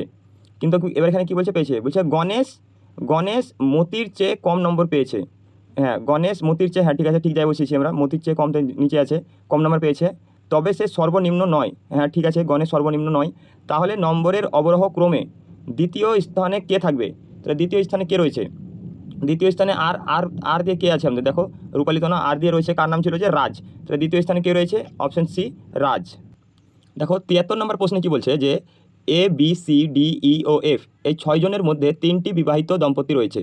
এ সি ও ই হলেন স্বামী, ঠিক আছে, এ সি আর ই এরা কারো না কারো স্বামী, অর্থাৎ এদের ওয়াইফ রয়েছে। এবার এখানে কি বলছে, বি সি ও ডি পরস্পরের কাজিন, বি সি ডি এরা পরস্পরের কাজিন, অর্থাৎ ভাই বোন। এবার এখানে কি বলছে, এখানে বলছে যে বি এর স্ত্রী নয়, অর্থাৎ এই যে বি কিন্তু এ যেহেতু স্বামী, এর স্ত্রী নয়। তাহলে পড়ে রইল কে, সি এবং ই। এখানে কি বলছে, বি সি ডি তো এরা কাজিন, তাহলে সি এর কি স্ত্রী হবে, বি হবে না। তাহলে বি এর স্ত্রী কে পড়ে রইলো, ই, একমাত্র ই পড়ে রইলো। তাহলে বি এর স্বামী কে, তাহলে বি এর স্বামী ই হয়ে যাবে। দেখো তোমরা ভালো করে বুঝতে পারছো কিনা, কারণ এখানে তো বলেই দিয়েছে বি সি ও ডি এরা পরস্পরের কাজিন, আর আমাদের প্রশ্নে কি চেয়েছে, বি এর স্বামীকে। তাহলে বি এর স্বামী দেখো বি এর স্ত্রী নয়, অর্থাৎ বি যেহেতু এর স্ত্রী নয়, তাহলে তার স্বামী হবে না এ। তাহলে পড়ে রয়েছে কে, সি এবং ই, কিন্তু এখানে বলেইছে যে সি আর বি এরা কাজিন, তাহলে পড়ে রয়েছে শুধুমাত্র ই। তাহলে ই হয়ে যাবে আমাদের সঠিক উত্তর, অপশন সি। চলো পরের প্রশ্ন দেখি কি বলছে। দেখো বলছে একটি কল 8 ঘন্টায় একটি চৌবাচ্চা পূর্ণ করতে পারে। একটি কল, ঠিক আছে, 8 ঘন্টায় পূর্ণ করতে পারে, এবং অন্য একটি কল 16 ঘন্টায় সেটি খালি করতে পারে। তাহলে উভয় কল একসঙ্গে খোলা থাকলে চৌবাচ্চাটি পূর্ণ হতে কত সময় লাগবে। তাহলে দেখো একটি কল এ দিয়ে চিহ্নিত করলাম, এটা কি করছে, চৌবাচ্চাটা পূর্ণ করছে, তাই প্লাস দিলাম, কত 8 ঘন্টায় পূর্ণ করছে। আরেকটি কল যেটি মাইনাস খালি করছে, সে 16 ঘন্টায় কী করছে, খালি করছে। তাহলে এদের লসাগু কত হবে, এদের লসাগু হয়ে যাবে 16। এবারে যদি এদের দক্ষতা বার করি, দেখো এখানে হবে 1, ঠিক আছে, 8 দুগুণে 16, অর্থাৎ এই যে এ কলটা আছে, এ 2 ইউনিট পূর্ণ করছে, কিন্তু এই যে বি নলটা আছে, এ 1 ইউনিট খালি করছে ঘন্টায়, ঠিক আছে। তাহলে এই যে এটা হচ্ছে কি, এটা হচ্ছে টোটাল জলের ক্যাপাসিটি, মানে একটি ট্যাঙ্কে এই 16 লিটার জল মানে লাগে পূর্ণ হতে। তো এই 16 লিটার জল পূর্ণ হতে, এখানে কি বলছে, যদি দুটো নলি খুলে দেওয়া হয়, ধরো এই নলটাও খুলে দেওয়া হয়েছে, এটাও খুলে দেওয়া হয়েছে, তাহলে এ তো 2 ইউনিট পূর্ণ করছে, আর এ কী করছে, 1 ইউনিট খালি করছে। তো আলটিমেটলি কী হচ্ছে, যে এই যে +2 থেকে যদি আমরা -1 করে দিই, তাহলে কী হচ্ছে, মাত্র 1 ইউনিটই পূর্ণ হচ্ছে, 1 ইউনিট পূর্ণ হচ্ছে। তাহলে এবার বলছে, তাহলে এই যে 16 লিটার জল লাগবে, এটা পূর্ণ করতে কত সময় লাগবে। তাহলে যদি আমরা এখন দেখি কত সময় লাগবে, যদি ভাগ করি, তাহলে কত আসছে, সেই 16ই থাকছে, অর্থাৎ কী হবে, 16 ঘন্টা হয়ে যাবে আমাদের সঠিক উত্তর, অপশন সি। চলো পরের প্রশ্ন দেখি। এখানে কি বলছে দেখো, এখানে বলছে একটি ঘরে কার্পেট বসানোর খরচ হয় কত, 120 টাকা। যদি ঘরটির প্রস্থ 4 মিটার কম হতো, তাহলে কার্পেটের খরচ 20 টাকা কম হতো। ঘরটির প্রস্থ কত, তাই বলছি। তাহলে দেখো যে কার্পেটের খরচ 20 টাকা কমছে 4 মিটার প্রস্থের জন্য। তাহলে 1 মিটার কার্পেটের দাম কত হবে, 1 মিটার কার্পেটের দাম কত হবে। তাহলে কী করবো, 20/4, তাহলে কত আসছে, 5 টাকা। তাহলে 1 মিটার কার্পেটের দাম যদি 5 টাকা হয়, আমাদের প্রশ্নে কী চেয়েছে, যে ঘরটির প্রস্থ কত। তাহলে এখানে দেখো কার্পেট বসানোর খরচ কত হয়েছে, 120 টাকা লেগেছে। তাহলে প্রতি মিটার কার্পেট কত, 5 টাকা দাম, আর এখানে আমরা দেখছি যে টোটাল 120 টাকা লেগেছে। তাহলে এই 120কে যদি আমরা ভাগ করি 5 দিয়ে, তাহলে কত পাবো, 24 পেয়ে যাবো, 5 24 120। তাহলে আমরা বলতে পারবো না এই 24 মিটার তাহলে প্রস্থ রয়েছে ঘরটার। তাহলে কোথায় আছে অপশন, দেখো অপশন এ। তো তো বন্ধুরা এখন আমরা আলোচনা করব এই গ্রাম পঞ্চায়েত পরীক্ষায় যে 10টি নাম্বার জিকে থেকে থাকে সেই 10টি জিকে প্রশ্ন নিয়ে। তো দেখো 76 নম্বর প্রশ্নে কি বলছে, পুলিৎজার পুরস্কার কোন ক্ষেত্রে প্রদান করা হয়? অপশন কি দিয়েছে, সঙ্গীত, সাংবাদিকতা, চিকিৎসা, পরিবেশ। তো এই প্রশ্নের সঠিক উত্তরটা কী হয়ে যাবে, সাংবাদিকতা। এই সাংবাদিকতার ক্ষেত্রে এই পুলিৎজার পুরস্কারটি দেওয়া হয়। আর এই পুলিৎজার পুরস্কার কবে থেকে দেওয়া হয়? 1917 সাল থেকে। এই ডেটটা ভালোভাবে মনে রাখবে। তো চলো পরের প্রশ্ন দেখি। দেখো 77 নম্বর প্রশ্নে কী বলছে, যে 2018 সালের বিশ্ব সংস্কৃত সম্মেলন কোথায় অনুষ্ঠিত হয়েছিল? তো এই প্রশ্নের যদি তখনকার এটা কারেন্ট অ্যাফেয়ার্স ছিল 2000, তো তখন উত্তরটা হয়ে যেত কি, কানাডা। তো তখন উত্তরটা হয়ে যেত কানাডা। তো দেখো 78 নম্বর প্রশ্নে কী বলছে, যে শিক্ষার অধিকার আইন অর্থাৎ রাইট টু এডুকেশন অ্যাক্ট কত সালে প্রণীত হয়? Option A 2002, option B 2005, option C 2007, option D 2009। তো এই প্রশ্নের সঠিক উত্তরটি হয়ে যাবে অপশন ডি 2009 সালের, মনে রাখবে 1 এপ্রিল, 2009 সালের 1 এপ্রিল এটা পাস হয়। এবার এই যে রাইট টু এডুকেশন অ্যাক্ট, এই রাইট টু এডুকেশন অ্যাক্টে কী বলা হয়েছে বলো তো? এখানে বলা হয়েছে 6 থেকে যে 14 বছরের শিশুরা থাকে, বাচ্চারা, তাদের বিনামূল্যে বাধ্যতামূলক শিক্ষার অধিকার দেওয়া হয়েছে, ঠিক আছে। আর এই রাইট টু এডুকেশন এটা সংবিধানের কত নম্বর ধারায় রয়েছে? মনে রাখবে 21A ধারাতে এটা রয়েছে। বর্তমানে এটা কিন্তু মৌলিক অধিকার, ঠিক আছে। তো চলো পরের প্রশ্নে যাওয়া যাক। দেখো এখানে বলছে 79 নম্বর প্রশ্ন, সিধু ও কানহুর নাম কোন বিদ্রোহের সঙ্গে জড়িত? এটা তোমরা সবাই পারবে, তো এটা তোমরা অবশ্যই কমেন্টে জানাবে, এটা আমি করে দিলাম না। চলো পরের প্রশ্ন দেখি। দেখো 80 নম্বর প্রশ্নে কি বলছে, যে PV সিন্ধু কোন খেলার সঙ্গে যুক্ত? অপশন এ কুস্তি, option B badminton, option C cricket, option D দাবা। তো এই প্রশ্নের সঠিক উত্তরটা কী হয়ে যাবে? Option B badminton. তো এই যে PV সিন্ধু, ইনি প্রথম ভারতীয় মহিলা যার কাছে 2টি অলিম্পিক মেডেল রয়েছে। এটা মাথায় রাখবে, প্রশ্নে অনেক সময় দিয়ে দেয় যে কোন ভারতীয় মহিলা 2টি অলিম্পিক পদক পেয়েছে, তখন উত্তরটা কী হয়ে যাবে? PV সিন্ধু। চলো পরের প্রশ্ন দেখি। দেখো 81 নম্বর প্রশ্নে কী বলছে, যে দোয়াব শব্দের অর্থ কী? অপশন কি বলেছে, 2টি পর্বতের মধ্যবর্তী ভূমি, 2টি হ্রদের মধ্যবর্তী ভূমি, 2টি নদীর মধ্যবর্তী ভূমি, 2টি সাগরের মধ্যবর্তী ভূমি। তো এই প্রশ্নের সঠিক উত্তরটা কী হয়ে যাবে? 2টি নদীর মধ্যবর্তী ভূমি। চলো পরের প্রশ্ন দেখি। এখানে কি বলছে 82 নম্বর প্রশ্নে, 2011 সালের জনগণনা অনুযায়ী নিচের কোন রাজ্যের জনঘনত্ব সবচেয়ে কম তাই বলেছে? জনঘনত্ব সবচেয়ে কম তাই বলেছে। তাহলে এখানে অপশনগুলো দেখো, জম্মু কাশ্মীর, বিহার, অরুণাচল প্রদেশ, মণিপুর। তো এই প্রশ্নের সঠিক উত্তরটা কী হয়ে যাবে? এই প্রশ্নের সঠিক উত্তর হয়ে যাবে অরুণাচল প্রদেশ। যদি বলতো সবচেয়ে ঘনত্ব সবচেয়ে বেশি, তখন কী হয়ে যেত উত্তর? তখন উত্তর হয়ে যেত এই বিহার, যেটা সবচেয়ে বেশি, ঠিক আছে, 1 নম্বরে আছে। আর আমাদের পশ্চিমবঙ্গ কত নম্বরে আছে? 2য় স্থানে রয়েছে। তো চলো পরের প্রশ্ন দেখি। এখানে কি বলছে, কোন কমিশন নিজেকে সাংবিধানিক মর্যাদা দেওয়ার জন্য সরকারের কাছে আবেদন করার সিদ্ধান্ত নিয়েছিল? অপশন এ নির্বাচন কমিশন, অপশন বি অর্থ কমিশন, অপশন সি জাতীয় তফসিলি জাতি কমিশন, অপশন ডি জাতীয় সংখ্যালঘু কমিশন। তো এই প্রশ্নের সঠিক উত্তরটা কী হয়ে যাবে? অপশন ডি জাতীয় সংখ্যালঘু কমিশন। তো চলো পরের প্রশ্ন দেখি কি বলছে। দেখো এখানে কি বলছে, যে পশ্চিমবঙ্গে প্রধানত কোন ধরনের জলবায়ু দেখা যায়? এটা তো তোমরা সবাই পারবে। অপশন এ ক্রান্তীয় মৌসুমী জলবায়ু, অপশন বি অর্ধ শুষ্ক জলবায়ু, অপশন সি আর্দ্র জলবায়ু, অপশন ডি উপক্রান্তীয় শুষ্ক জলবায়ু। তো এই প্রশ্নের সঠিক উত্তরটি কী হয়ে যাবে? অপশন এ ক্রান্তীয় মৌসুমী জলবায়ু, এটা হয়ে যাবে আমাদের সঠিক উত্তর। তো চলো পরের প্রশ্ন দেখি। দেখো 85 নম্বর আর আমাদের আজকের শেষ প্রশ্ন কি বলছে, দেখো বলছে সংবিধানের কোন সংশোধনী আইনের মাধ্যমে পঞ্চায়েতগুলি সাংবিধানিক মর্যাদা লাভ করে? অপশন এ 73তম সংবিধান সংশোধনী আইন, অপশন বি 74তম সংশোধনী আইন, অপশন ডি 75তম, অপশন ডি 76তম। তো এই প্রশ্নের সঠিক উত্তরটা কী আসবে? অপশন এ 73তম। এটা কত সালে হয়েছিল এই সংশোধনীটা? 1992 সালে হয়েছিল। এটা কার্যকর কবে থেকে হয়? 1993 সালের 24শে এপ্রিল থেকে এটা কার্যকর হয়। আর এই 24শে এপ্রিল ডেটটাকে কী হিসেবে পালন করা হয়? পঞ্চায়েতি দিবস হিসেবে পালন করা হয়, ঠিক আছে। পঞ্চায়েত দিবস হিসেবে পালন করা হয় 24শে এপ্রিল ডেটটাকে, এটা মনে রাখবে। তাহলে পঞ্চায়েত ব্যবস্থা কোন রাজ্যে প্রথম চালু হয়েছিল? মনে রাখবে রাজস্থানে প্রথম চালু হয়েছিল। রাজস্থানে কত সালে চালু হয়েছিল? 1959 সালের 2 অক্টোবর রাজস্থানের কোথায় চালু হয়েছিল? নাগর বলে একটা জায়গা রয়েছে, জেলা রয়েছে, সেখানে এটা চালু হয়েছিল। আর এই যে 74তম সংশোধনী আইন, এটা কিসের সঙ্গে জড়িত? এটা পৌরসভার সাথে জড়িত, ঠিক আছে, পৌরসভার সাথে। তো বন্ধুরা আজকের 85 নম্বর প্রশ্ন পর্যন্ত সম্পূর্ণ মক টেস্টটি এখানেই শেষ হলো। আশা করি তোমরা মনোযোগ সহকারে সমস্ত প্রশ্নের উত্তর দিয়েছো এবং নিজের প্রস্তুতিটা যাচাই করতে পেরেছো। এখন তোমাদের কাছে আমার একটা ছোট্ট অনুরোধ, যদি তোমরা পশ্চিমবঙ্গ গ্রাম পঞ্চায়েত পরীক্ষার জন্য সিরিয়াসভাবে প্রস্তুতি নিয়ে থাকো এবং প্রতিদিন এই ধরনের ক্লাস ও প্রতি রবিবার এরকম মক টেস্ট পেতে চাও, তাহলে অবশ্যই আমাদের চ্যানেলটি সাবস্ক্রাইব করে ডেসক্রিপশন বক্সে দেওয়া হোয়াটসঅ্যাপ গ্রুপের লিঙ্ক দেওয়া রয়েছে আমাদের, সেখানে যুক্ত হতে পারো। আর একটা গুরুত্বপূর্ণ কথা, মঙ্গলবার সকাল 8টায় পঞ্চায়েত পরীক্ষাকে লক্ষ্য রেখে শতকরা অধ্যায়ের সম্পূর্ণ ক্লাস আসছে। সেই ক্লাসে শতকরা অধ্যায়ের সমস্ত গুরুত্বপূর্ণ প্রশ্ন ও অঙ্কের সমাধান থাকবে। একদম বেসিক কনসেপ্ট থেকে শুরু করে অ্যাডভান্স লেভেলের বিভিন্ন ধরনের অঙ্ক করানো হবে, যাতে পরীক্ষায় আসা যে কোনো ধরনের প্রশ্ন তোমরা সহজেই সমাধান করতে পারো। তাই যারা সত্যিই পঞ্চায়েত পরীক্ষার জন্য ভালোভাবে প্রস্তুতি নিতে চাও, তারা আগামীকাল সকাল 8টার ক্লাসটি আগামীকাল না, মঙ্গলবার সকাল 8টার ক্লাসটি কোনোভাবেই মিস করবে না। আর অবশ্যই কমেন্ট করে জানাবে আজকের মক টেস্টে তোমাদের স্কোর কত হয়েছে, 85-র মধ্যে কত পেয়েছো সেটা কমেন্টে লিখে জানাও। এছাড়া কোনো প্রশ্নের উত্তর বা কোনো বিষয় বুঝতে অসুবিধা হলে সেটাও কমেন্টে জানাতে পারো। আমি অবশ্যই তোমাদের কমেন্টে রিপ্লাই দিয়ে বিষয়টা আরও সহজভাবে বোঝানোর চেষ্টা করব। তাহলে আজকের মতো এখানেই শেষ করছি। সবাই ভালো থেকো, নিয়মিত পড়াশোনা করো।